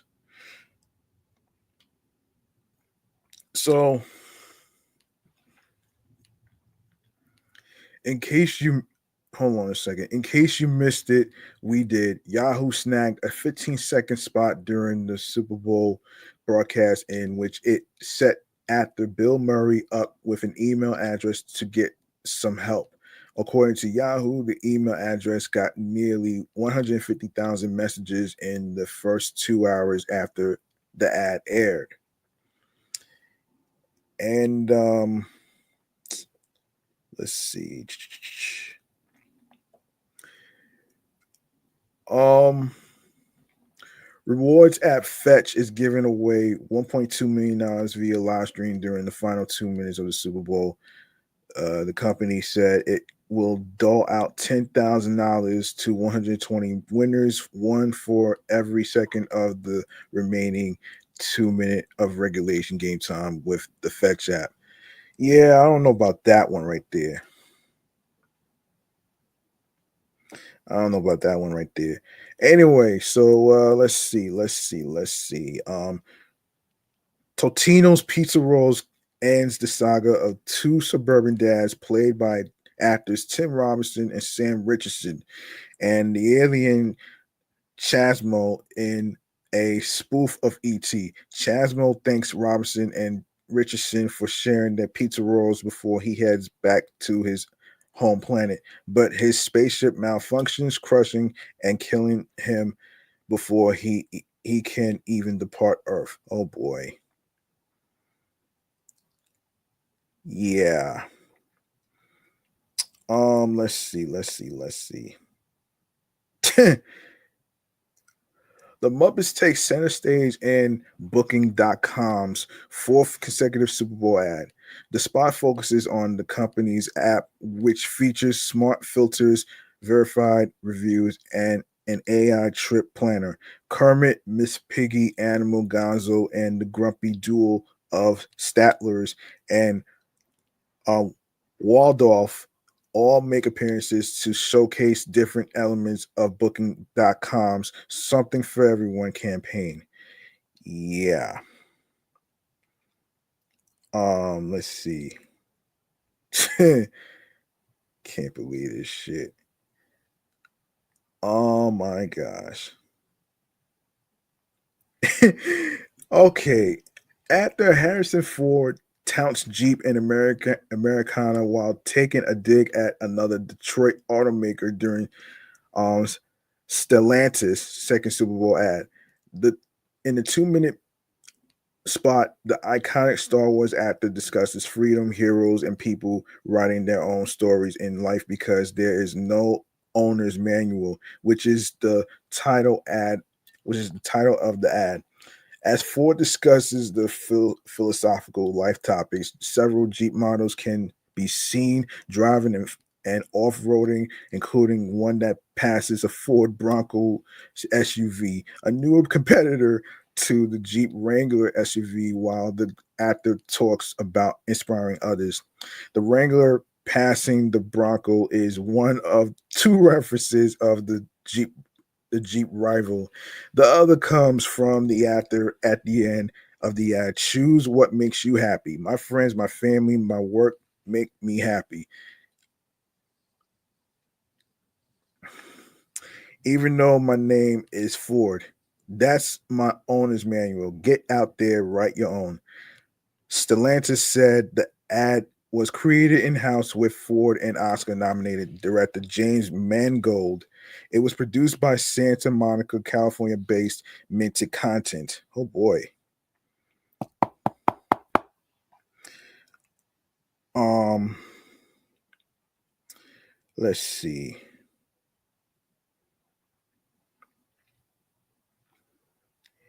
Yeah, Poppy soda brand. Poppy. No, bi- prebiotic soda brand Poppy brought social media stars into its Super Bowl commercial to pump what it says is a better soda. Let's see. Lay's Super Bowl ad celebrates the American farmers that grow potatoes, the potatoes that become its potato chips. The spot focuses on fictitious farming family and the younger daughter who tends her life. No, excuse me, who tends her own little potato patch to contribute to the harvest. Oh boy. Post Malone, Post Malone builds a Bud Light tailgate party in the beer brand Super Bowl commercial. Oh boy. Haagen-Dazs is even getting in on the action. It's not another Fast and Furious sequel. It's a Haagen-Dazs commercial. Actors Vin Diesel, and Michelle Rodriguez reprise their characters from the film franchise as they cruise down the highway and enjoy an ice cream bar. Hip hop artist and actor Ludacris, another Fast and Furious cast member, rolls up alongside them in an effort to get them to speed up. And let's see. Despite efforts from NBA star LeBron James and rapper Doja Cat, Taco Bell's ad puts the focus on its real customers, not celebrities. The cheeky spot takes aim at the wave of celebrity centric Super Bowl ads over the last few years, including Taco Bell's own campaigns. Yeah. Back in 2022, the Yum Brands chain teamed up with Doja Cat for a Super Bowl ad. Oh boy. Um Nerds Gummy Cluster takes over New Orleans, the site of this year's Super Bowl game, and the Candies ad. Fresh off last Sunday's Grammy performance, country singer Shabuzi performs a cover of What a Wonderful World, originally performed by New Orleans native Louis Armstrong, with a marching band and a dancing gummy alongside him. The spot marks the second straight Super Bowl appearance from Nerds. Last year's ad also focused on its gummy clusters. Man. Yeah. Chris Hemsworth and Chris Pratt are joined by Chris Jenner in a second spot for Meta's Ray-Ban smart glasses. The spot features Hemsworth and Pratt using Meta AI to identify pieces from Jenner's private art collection. Hemsworth accidentally eats a $6.2 million banana from Mauricio Catalan's um, conceptual artwork comedian. Yeah, I'm not even gonna do that. Let me see. Let me see. So sportswear brand On is hosting an alphabet lesson during its Super Bowl commercial this year. The running brand is calling out its logo in the spot, which features tennis champion Roger Federer and Sesame Street's Elmo. The infamous furry red monster tries to school Federer on his letters during the ad. Okay, let's see. Let's see. Reese's Spot is a public service announcement. Eat its chocolate lava big cup, not volcanic lava. The ad marks the Super Bowl appearance for the Hershey candy. It's not a real volcano, folks. Not a real volcano. And all in all three ads, Reese's has chosen to lean into absurdist humor to spotlight a new product like it takes 5 bar or caramel big cup. Oh man. Okay.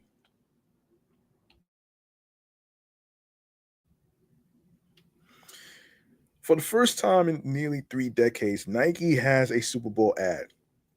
The spot narrated by Grammy-winning rapper Doechii features top female athletes like Caitlin Clark, Juju Watkins, and Shakari Richardson. The black and white commercial is all about these stars proving critics wrong. Um, okay.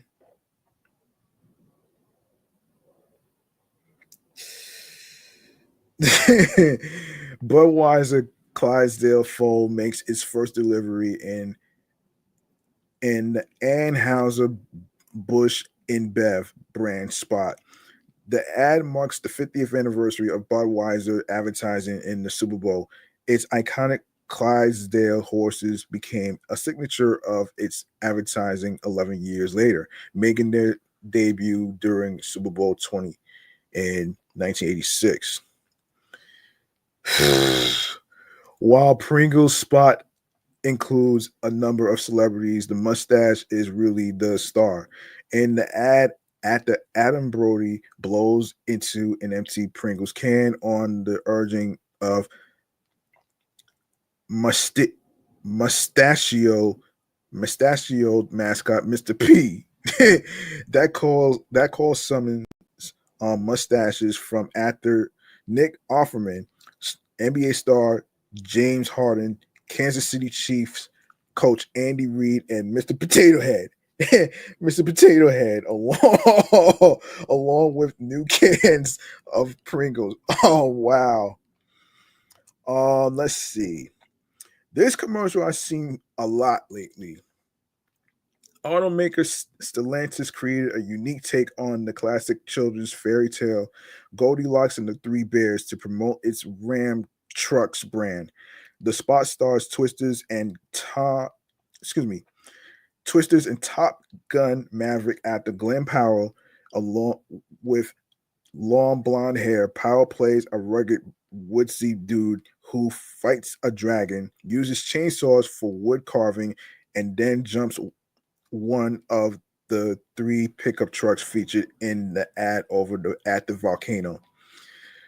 Just as the truck lands, the 60-second ad called "Drive Your Own Story."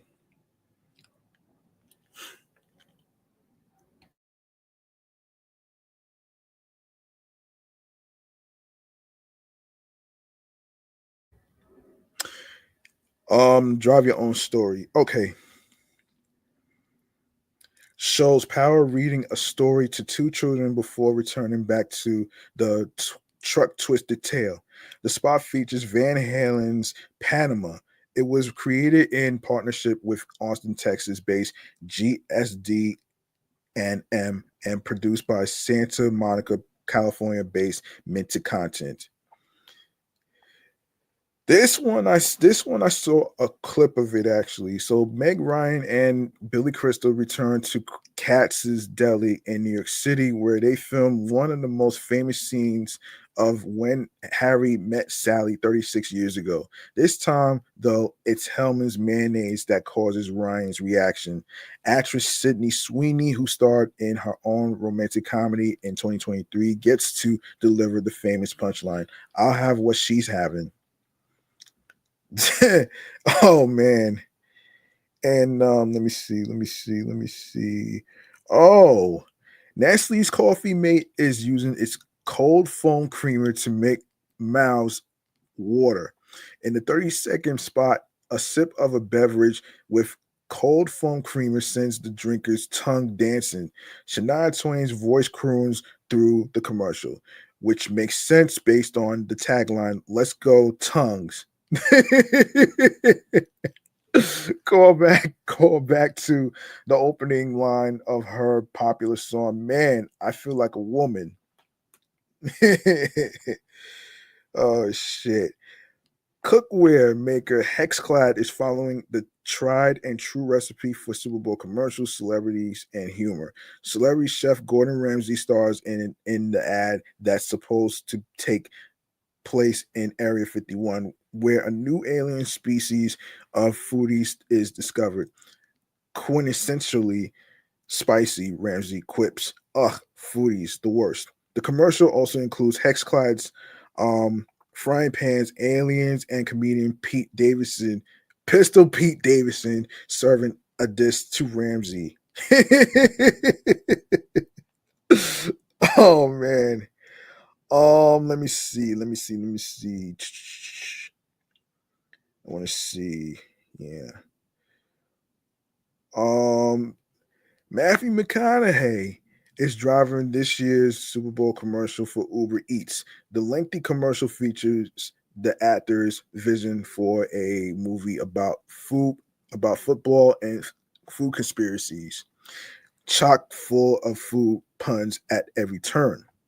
Martha Stewart and director Greta Gerwig also make appearances in what appears to be a McConaughey fever dream.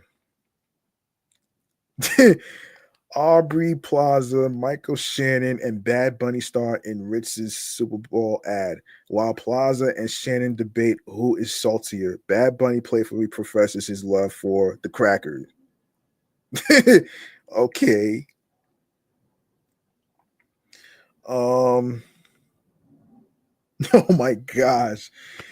Every time I seen this Instacart commercial so many times. So Instacart's first ever game day spot leaned on familiar brand favorites like Chester Cheetah from the Cheetos bag and the Kool-Aid Man to make a splash.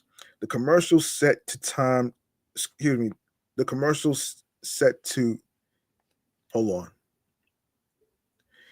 Yeah, the commercial set to tune, excuse me, of Trick Daddy's Take It to the House is entitled, hold on a second.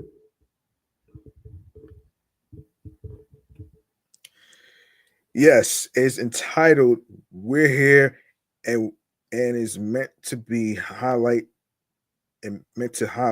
Instacart's retailer and brand partnerships, its loyal shoppers, and its on-demand grocery delivery service. Past Super Bowl icons like Mountain Dew's Puppy, Monkey, Baby, and Heinz Wiener dogs are featured in the spot alongside mascots like the Green Giant, Mr. Clean, and the Pillsbury Doughboy, who are show running through the streets to make it to a customer's home. All right. Speaking of Mountain Dew has a history of horror inducing Super Bowl commercials. Sunday's iteration features pop star Becky G taking a sip from a bottle of Mountain Dew Baja Blast, only to be transported to a tropical landscape where singer Seal morphed into a CGI Seal sings a, a revamped version of his hit song Kiss from a Rose.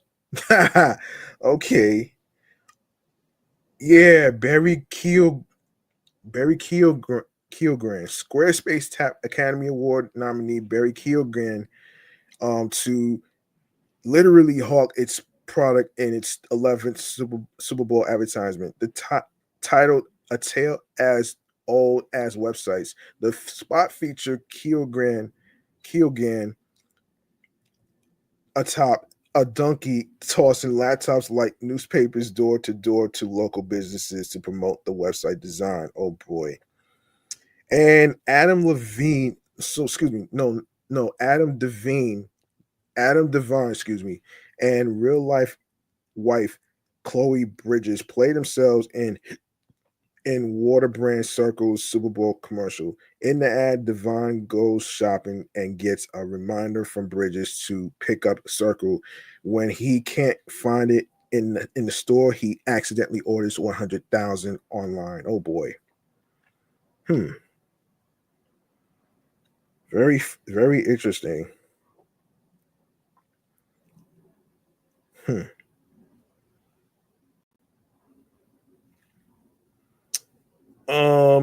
Let's see. Let me see this thing. It's funny that they it's funny that Marvel's Thunderbolts, I didn't even see this actually. It's funny that Marvel's Thunderbolts hits theaters May 2nd.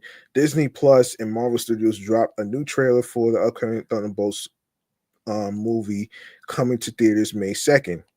Little Caesars returns to the Super Bowl for the first time since 2020. Made when it made its official debut during the game. The ad spotlights a new bacon and cheese flavor of its bite size. Crazy Puffs. In the spot after Eugene Levy's prominent eyebrows fly off his face as he eats his Crazy Puffs and encounter everyone from caterpillars to runners to his daughter and Shit's Creek co-star Sarah Levy.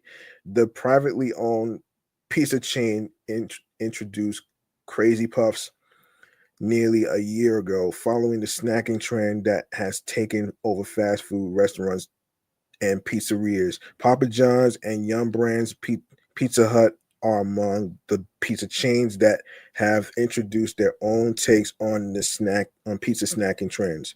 Little Caesar Little Caesars is the third largest pizza chain in the US by sales, trailing only Domino's Pizza and Pizza Hut.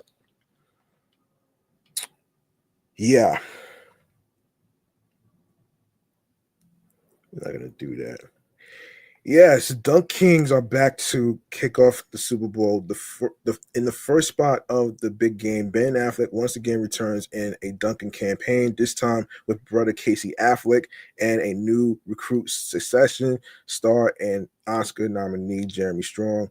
The ad marks the third ever Super Bowl appearance by the coffee chain, which is privately owned by Inspired Brands, the parent company of Arby's and Buffalo Wild Wings. Affleck has starred in all of the Dunkin's Super Bowl ads.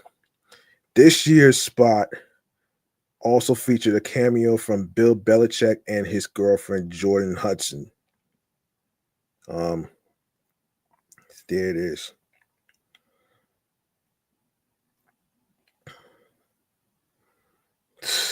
Okay. Let me see.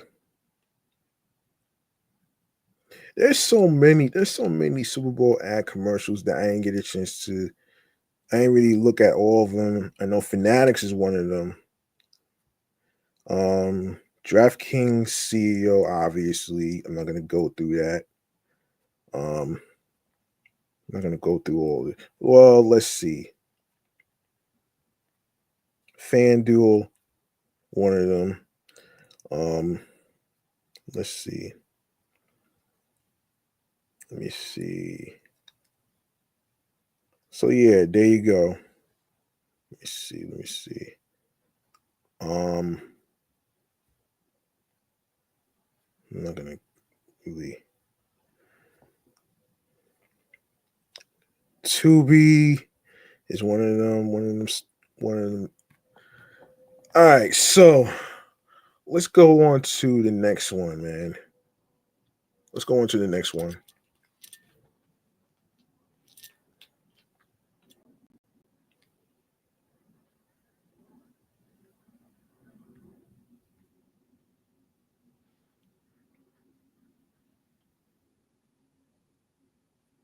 Um, I'd like to go on to.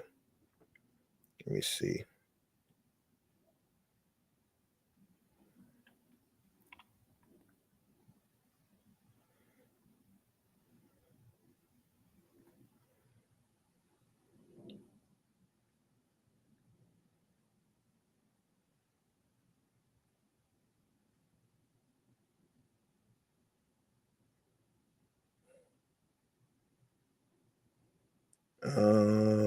Let me see.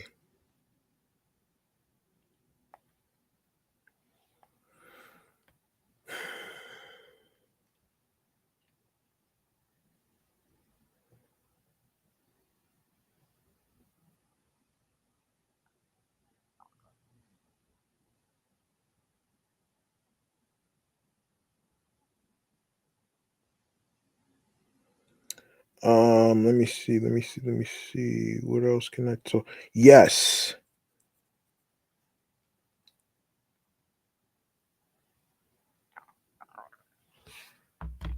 All right. I want to get into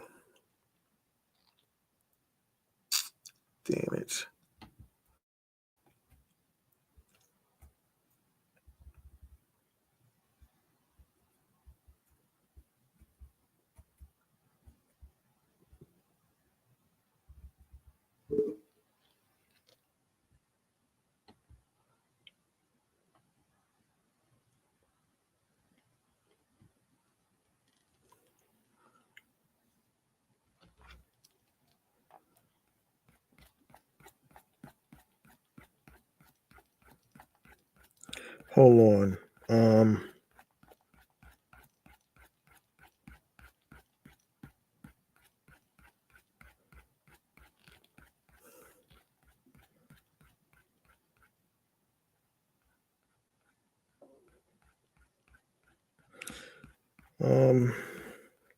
There is. I want to make sure that I don't forget anything. All right.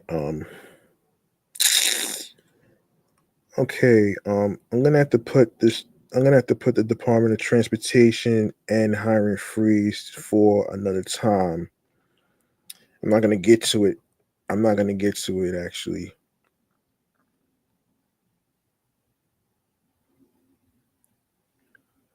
I'm not gonna get to it.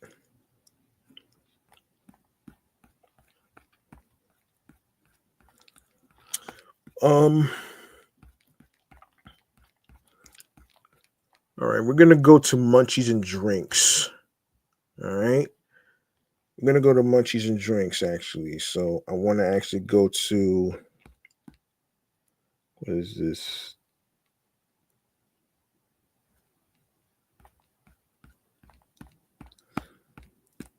Um, hold on, 1 second.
All right, we're gonna get into Munchies and Drinks. We're gonna get into cocktail drinks and tea with more flavors.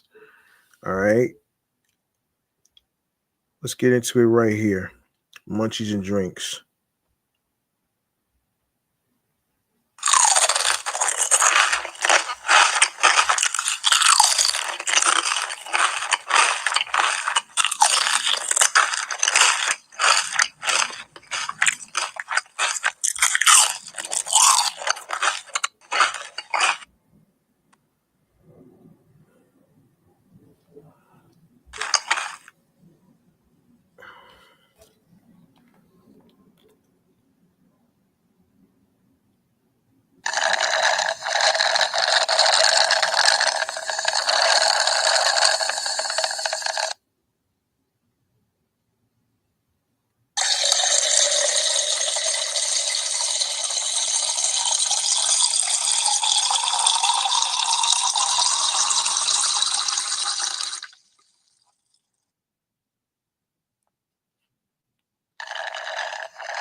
All right.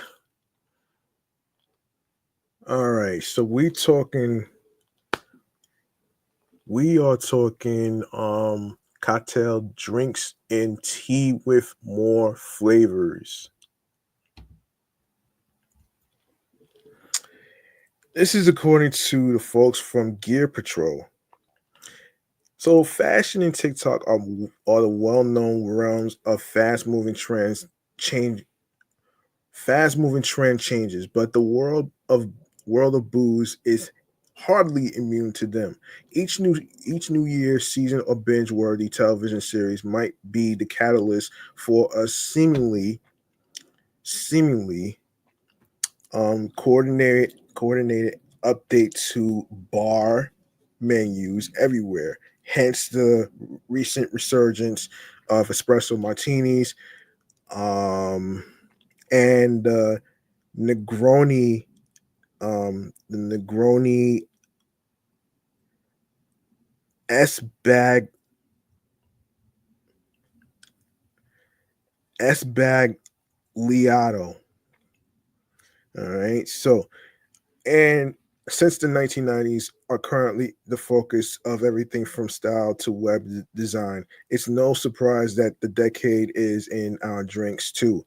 But there's a marked difference between the temporary comeback of something that was popular in some previous era and something that actually new.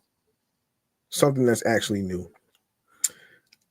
So having to spend no, so having just stepped up over the threshold into the metaphorical ballroom of 2023, scanning the room for something I don't recognize from a previous point in history, I zero in on an unlikely candidate, a tea bag or sachet as Sayso. The company behind the product also puts it, there's no tea in there after all. Um, Instead, there's a mix of dehydrated and granulated ingredients like pequin chilies, cinchona bark, smoked salt, and crystallized orange that, when steeped in a mix of water and liquor for a few minutes, results in high quality cocktails. No shake, stir, or mixology recipe book required.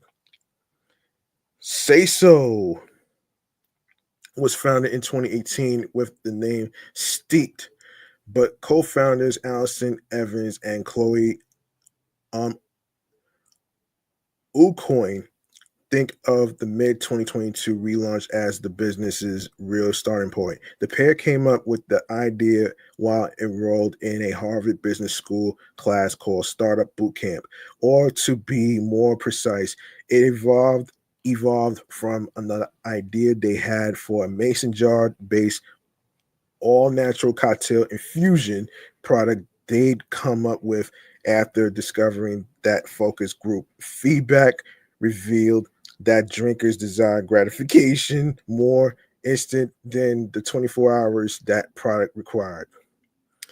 We took those learnings and kind of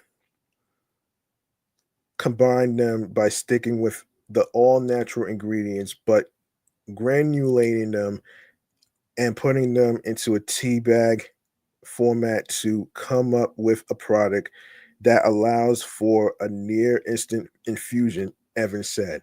In keeping with the name of their Harvard course, the two bootstrap their way through the beginning, making the product at home and by hand.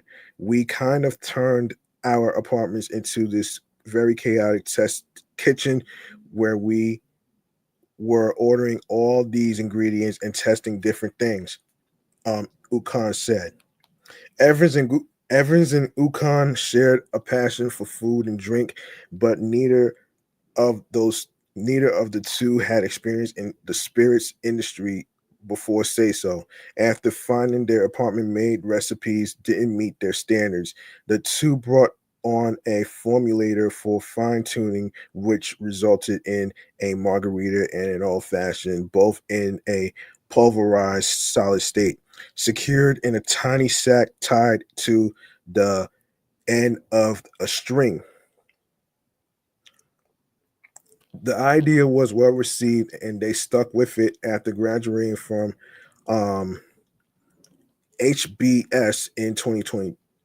Bad times turned out to be good timing. Drinking, particularly at home, spiked during the slamdemic. And while pre-mixed, so-called ready-to-drink cocktails had been around for years, closed bars and restaurants prodded those with a hankering to imbibe at home. The ready to drink category, which includes hard seltzer, has blown up in the years since, but you don't have to look at the data to know that you can expect to find pre-canned Jack and Coke, rum laced kombucha, or something from Finland called a long drink at any store selling liquor. Yeah, this is crazy. So yeah,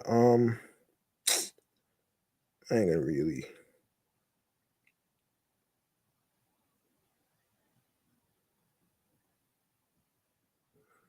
Um,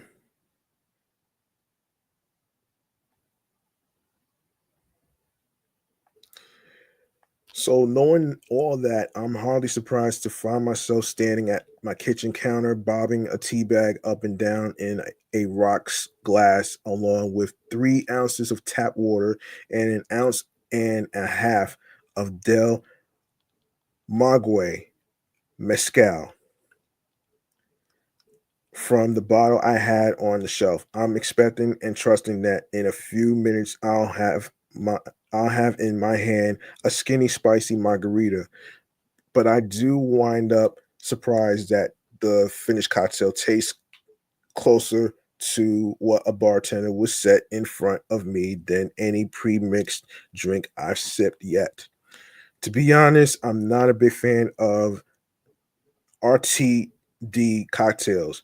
In my experience, most of them are simply okay stand ins for the real thing. The good ones, of which there are a few, succeed only because they come close enough or because the setting is right. Um, Still, artificial artificiality has always seemed to be an unavoidable tasting note. Not so with my say so marg.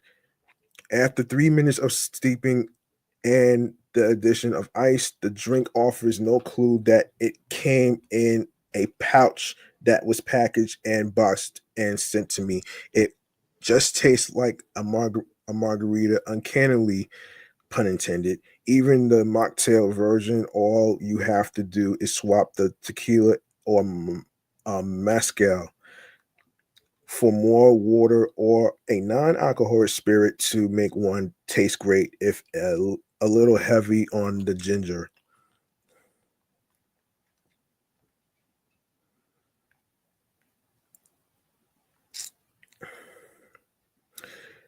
Could it be a fluke? I proceed to try Sayso's other sachets, which includes mixes for a skinny card cardamom paloma, a rosemary honey Moscow mule, and a classic old fashioned. One thing about Say So cocktails that sets them apart from RTDs is that there's a DIY element to them. You can remove the tea bag sooner for a weaker drink. For instance, in keeping with the American tea drinker stereotype, I leave the bag in when I the uh, make the Paloma. And for the mule, I snip the string off with a pair of scissors, shake the drink in a jar with ice for faster dissolving and a colder cocktail. I expect the Sayso's cocktails to be weakly flavored, like tea can be. But again, the tea comparison is a bit of a misdirect. Evans and um, um, Acoin explained it to me that while, like tea, their infusions have whole pieces of fruit and herbs. Some of the ingredients are instead granulated. So when the crystallized lime in the margarita met my tap water and mezcal, it essentially turned into lime juice. By the time I try the old fashioned, I'm more impressed with these little bag drinks. I expected it to be the most difficult to break down into solid elements. An old fashioned is a simple cocktail, but its flavor, strength, and complexity are all in its subtlety. Rehydration calls for for just 3/4 ounces of water and an ounce and a half of whiskey.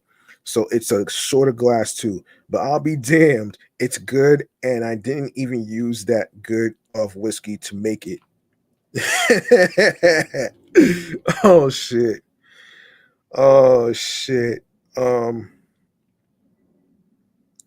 all right, so bad booze could be one of the things that put a leak in Sayso's beverage in a bag, since the the cocktails rely on drinkers' home bottle collections. How would that marg taste if made with bottom shelf booze, the $10 per plastic handle type? I suppose there's room for user error in the preparation too, but barely. The instructions are quite clear and printed on each bag. No say so's biggest hurdle might be that it requires more work than an RTD. Some will undoubtedly ask, if you are already doing some mixing and measuring, why not make an entire drink from scratch? If Sayso's position in the middle ground between bottle and can RTDs and something made to order is both its strength and potential weakness, then it's up to the drinker to decide which it is.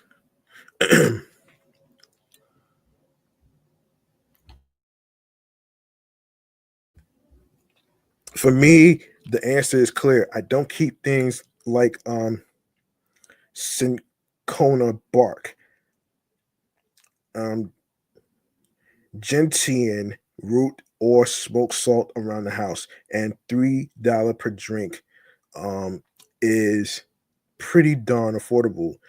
When something's brand new, it's hard to say whether it'll last for the long term or fade in a matter of months.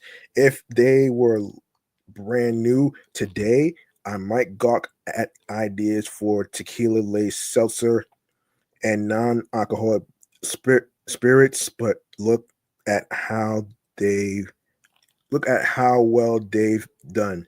Perhaps 3 years ago, I would have looked at cocktail in a bag and been skeptical too, but not in 2023, especially not after trying them for myself. All right. Um,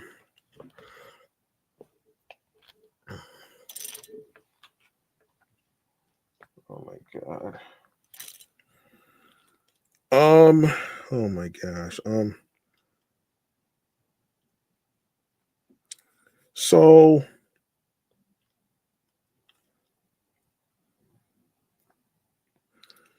all right, spring fling.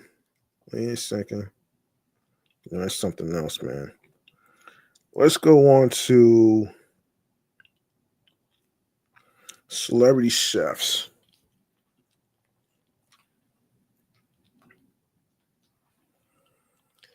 All right. A group of celebrity chefs are coming together to raise money for Autism Speaks. On April 1st, the nonprofit, aka April Fool's Day, the nonprofit will host the Autism Speaks Celebrity Chef Gala at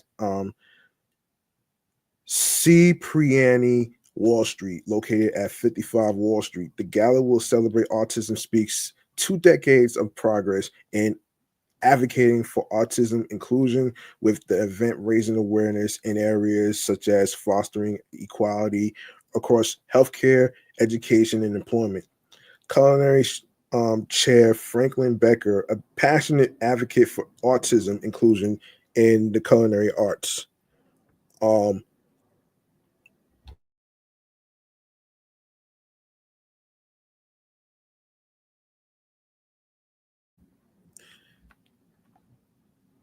in the culinary arts, we'll be joined by world renowned chefs, including Daniel Boulud, Manit Chauhan, Danny Garcia, Fariel Abdullah Abdullahi, Gabriel Kruta, and Angie Rito, and Scott Tassinelli, Tassinelli to prepare an upscale four-course meal for those in attendance, reflecting on creativity and culinary excellence.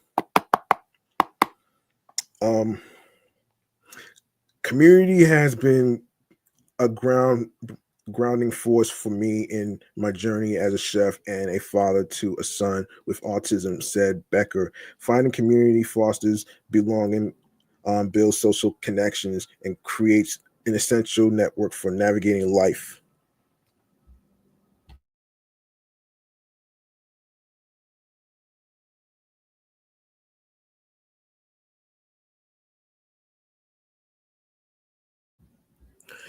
It's my great honor to stand alongside Autism Speaks and tap into my strong community made up of those in the culinary world, autism advocates, and beyond to establish a greater sense of support, acceptance, and inclusion for those on the autism spectrum. Together, we have the power to offer others the opportunity to feel seen, heard, and valued every day. Autism is something very close to my husband, Vivek Dioras, and my heart as our son is on the spectrum, said Chu Chauhan. It means the world to me to be able to participate and try to make the world a better place for people and families with autism. It has been an honor to participate in this event alongside Jamal James Kent in years past, and I'm thrilled to offer continued support of such a worthy cause and raise awareness of Autism Speaks, advocacy, research, and care, and said Garcia. Proceeds from the gala will go to support Autism Speaks.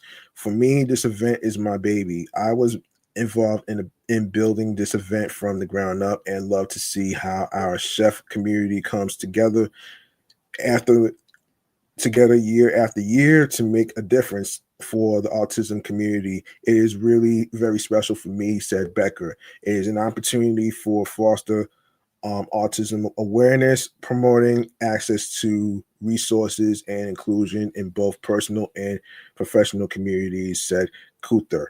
We are incredibly proud and honored to be able to support this organization by being a part of this event. We recognize the important work of Autism Speaks and are so thrilled to be able to support in any way we can, said Rito and Tessinelli. For more information or to purchase tickets, you can visit autismspeaks.org.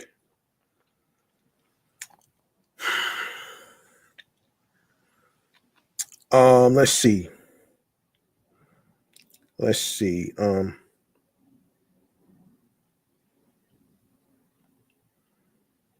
Spring Fling. Okay. Spring Fling. Oh boy. When is this? Um,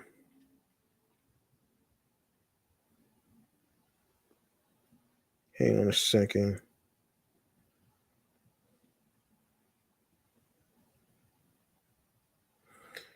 All right.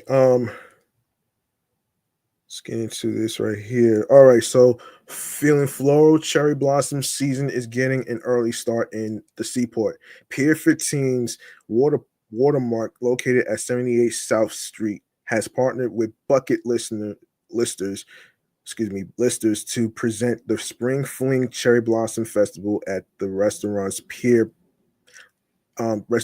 Pier. For the first time ever, the 10,000 square foot space has been decked out in all things pink and cherry blossom to kick off the spring season. Those who come and check out the hallway can check out the experience, can take a stroll through the cherry blossom floral hallway, take advantage of photo ops throughout the space and take in views of the New York City skyline. Photo opportunities include the Sweetheart Throne, the Sky High Cherry Blossom installation, and the giant photo frame in front of the Brooklyn Bridge. Curated food and cocktail menu during this experience with options that are reserved through your ticket purchase, such as the salmon poke bowl, braised short ribs, pretty and pink pancakes, and the Pink Agnes Pink Pier signature burger, to name a few. Other food options can be purchased a la carte. Um,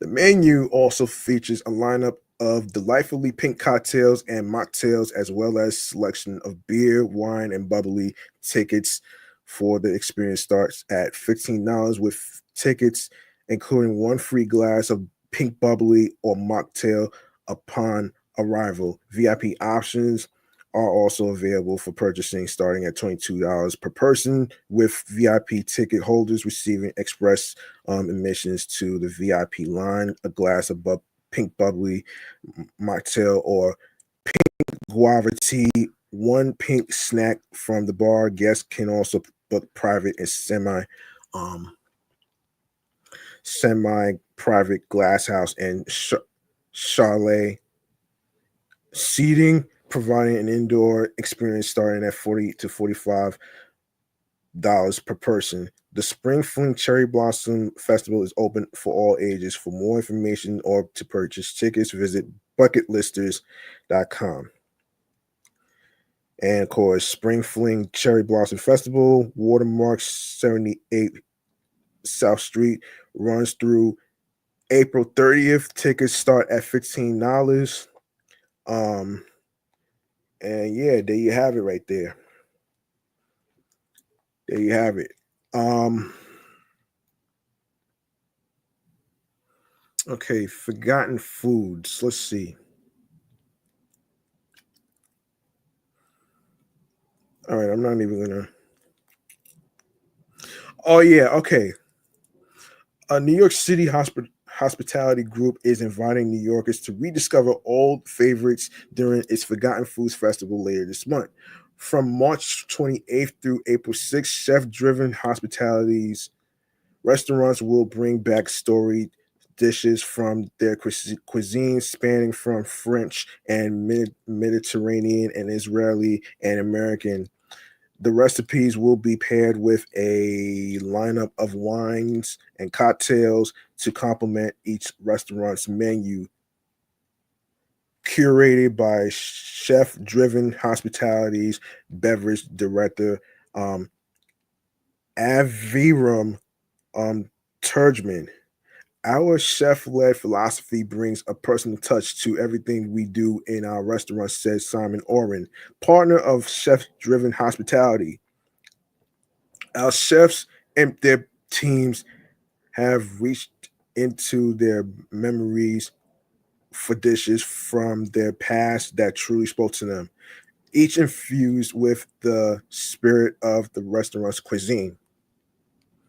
Um, we are excited for our guests to experience this nostalgia journey through food and drink, said Lear Oren, partner of Chef Driven Hospitality. The dishes featured on the Forgotten Foods menus will be inspired by recipes passed down from great grandmothers, dishes discovered during travels, memories from the executive chefs and their teams, and techniques that they mastered in their first culinary roles. For example, Chef Amitzer Moore's menu at Barbonia will feature um, Yemenite beef soup, which has oxtail, calf feet, marrow bones, potatoes, hawe, and hilbay condiment. North African mach um, McHarmel, spicy veal bruise, spicy veal brain stew. Ew.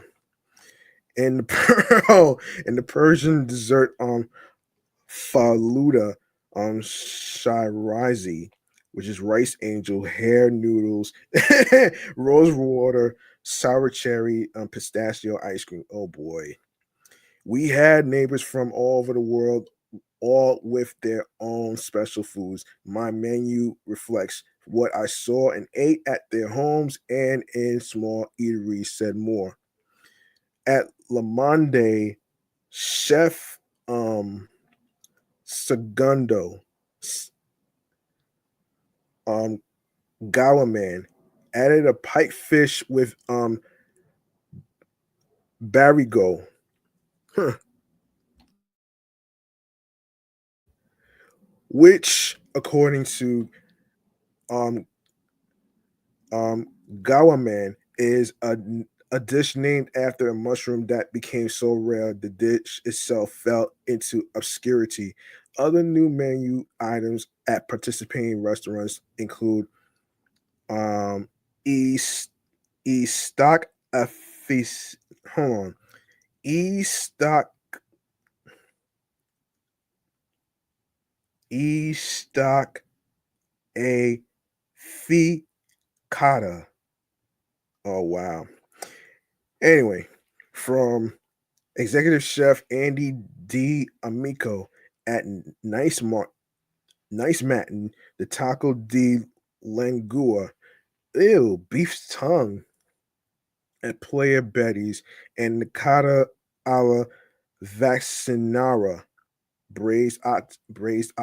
oxtails, and with polenta at Sempre Aghi, to name just a few. Oh boy. For the cocktail menus, the Forgotten Foods Festival will bring back the apple martini and and the s- the Say's rack. For wine selections, Tugman selected the um Blanc Bl- Blanquette de Limo, White Zinfando, Vin de Savoy, Apremont, and Galac. You really don't find these wines or the grapes they are produced with anywhere outside of their French regions of origin, said Turgeman. I selected them for that reason as well as for their versatility and food friendliness. Um, all right, so participating restaurants includes Bar Bonia, 250 Park Avenue South, Acadia, located at 101 West 57th Street, Dagon, 2454 Broadway, Lamond, 2885 Broadway, Marcel, Marcille,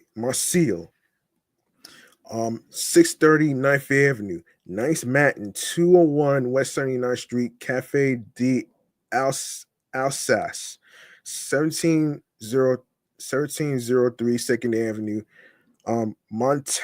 Monterey, 37 East 50th Street, 5 Knackenberger, 630 9th Avenue, and 2315 Broadway, French Roast, 2340 Broadway, L Express, 249 Park Avenue, South, Nizza, 630 9th Avenue, Player Betty's, 320 Amsterdam Avenue, 320 Amsterdam Avenue, Sempre Aggies, 164 West 75th Street. All right, Forgotten Foods Festival menus will be available at each restaurant for lunch and dinner. And for more information, you can also check out www.amny.com/lifestyle and eat and drink. All right. Okay. Oh boy.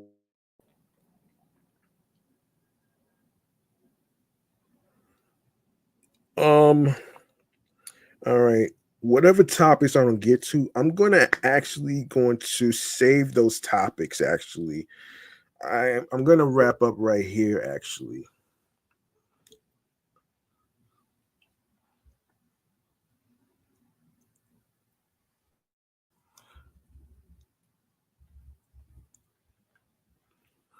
All right, I'm going to wrap up right here.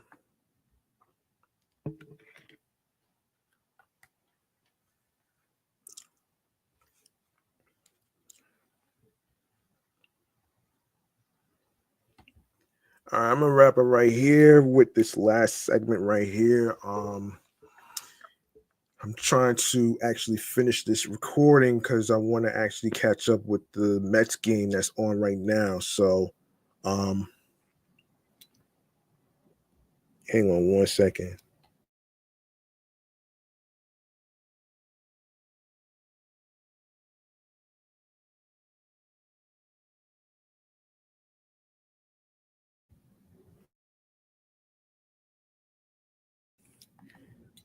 All right.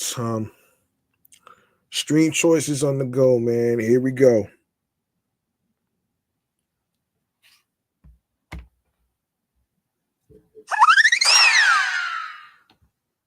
All right. Make sure you follow Off the Chainz New York Avenue podcast on Bluesky Social, Facebook, Threads, alongside with Instagram and my other podcast shows that's also on the same platforms as well, which is my sports edition show, Excellent Fun Vibrant Talks podcast, my entertainment review show. Hang on one second.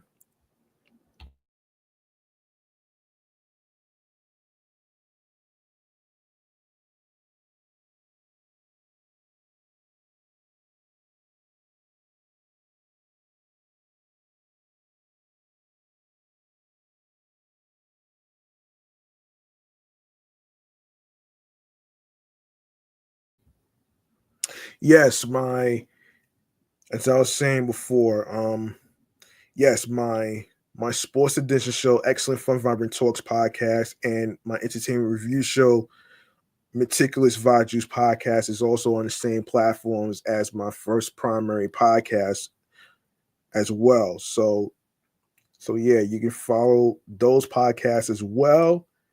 And myself, G Money Stacks 555 in Queens, New York. I'm also on Threads, and I'm also on Instagram as well. So there you go.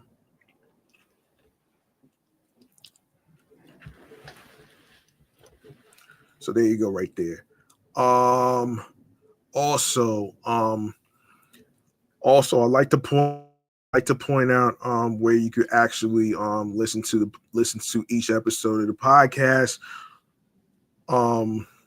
If you go to Linktree / G Money Stacks 555, you're gonna see a whole list of audio streaming platforms. As I list them, includes Odyssey, Audible, Audio Burst, Amazon Music, Breaker, Bullhorn FM, Castbox FM, Deezer, Listen Notes, Moon FM Podcast, Overhaul FM Podcast, Player FM, Podcast, Podbay, Podfriend, Podhound, Polo, Podorama, Podcast Index, Podcast Addict, Podchaser, Podverse, Podcast Guru, Podvine, Snip, Spotify. You can add the podcast to your playlist on Spotify, and you can also comment on Spotify for creators. Make sure you have that. And you can also listen on Spotify for creators. Like I said, Spotify, along with TuneIn Radio, Fountain, Radio Public, iHeartRadio, the #1 app where you can listen to your favorite music artists, including singers, rappers, hip hop artists, radio stations, and of course, podcast episode shows for free. You don't need a credit card or debit card to download iHeartRadio. All you need to do is follow the podcast on iHeartRadio and every streaming platform that I just mentioned.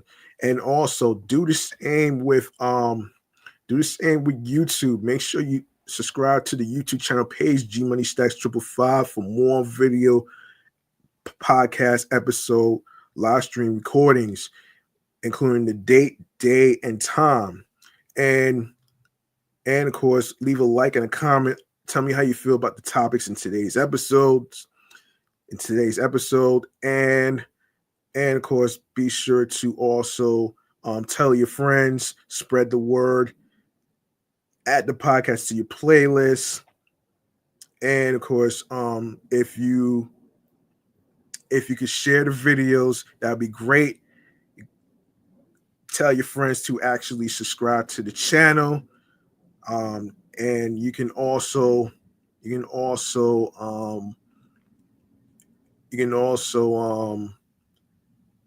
enable alerts so you don't miss out on the upcoming live stream episodes. And of course, share the Linktree link with your husbands, your wives, your boyfriends, girlfriends, people you're cool with from work. And of course, new episodes are Mondays, Wednesdays, and Fridays on every streaming platform, including YouTube, wherever you get to listen, stream, and watch your podcast. All right.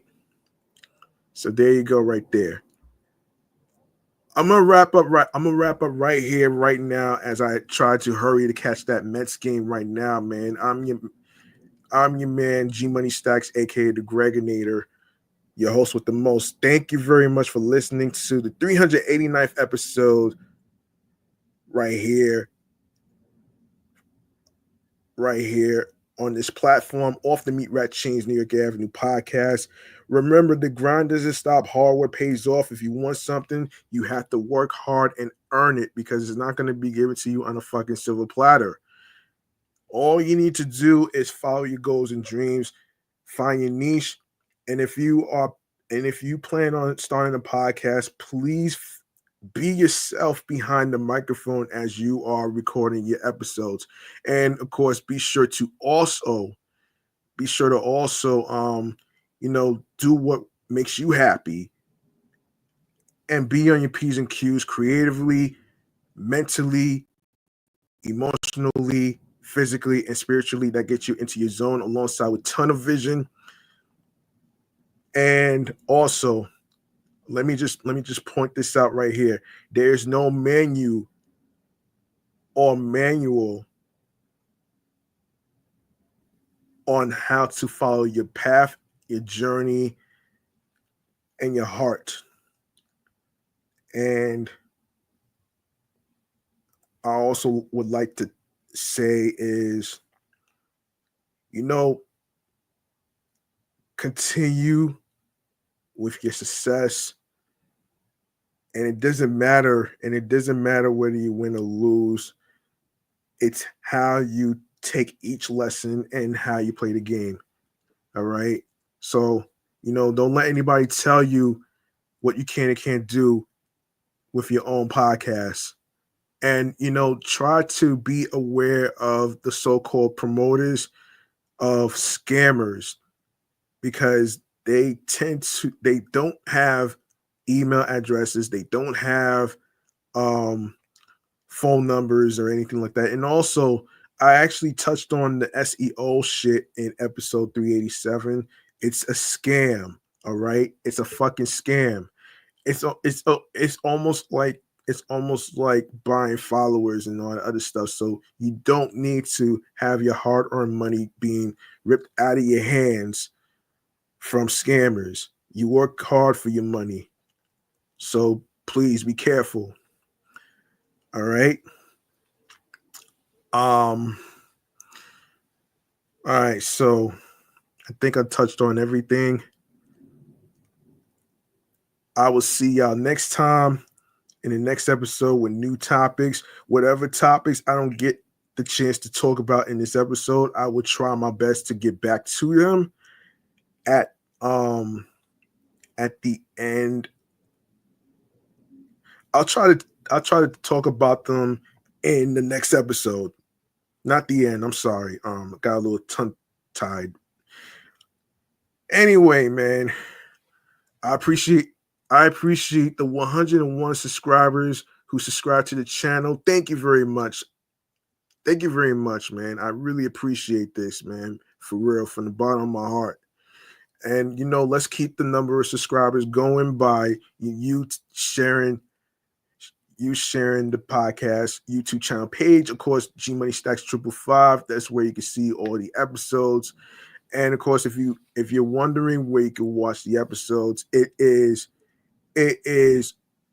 on a podcast playlist. It's on a playlist. It's on a podcast playlist. All right. So all the videos are going to be there. So don't worry about that. All right. Don't worry about that. So yeah, that's gonna do it, man.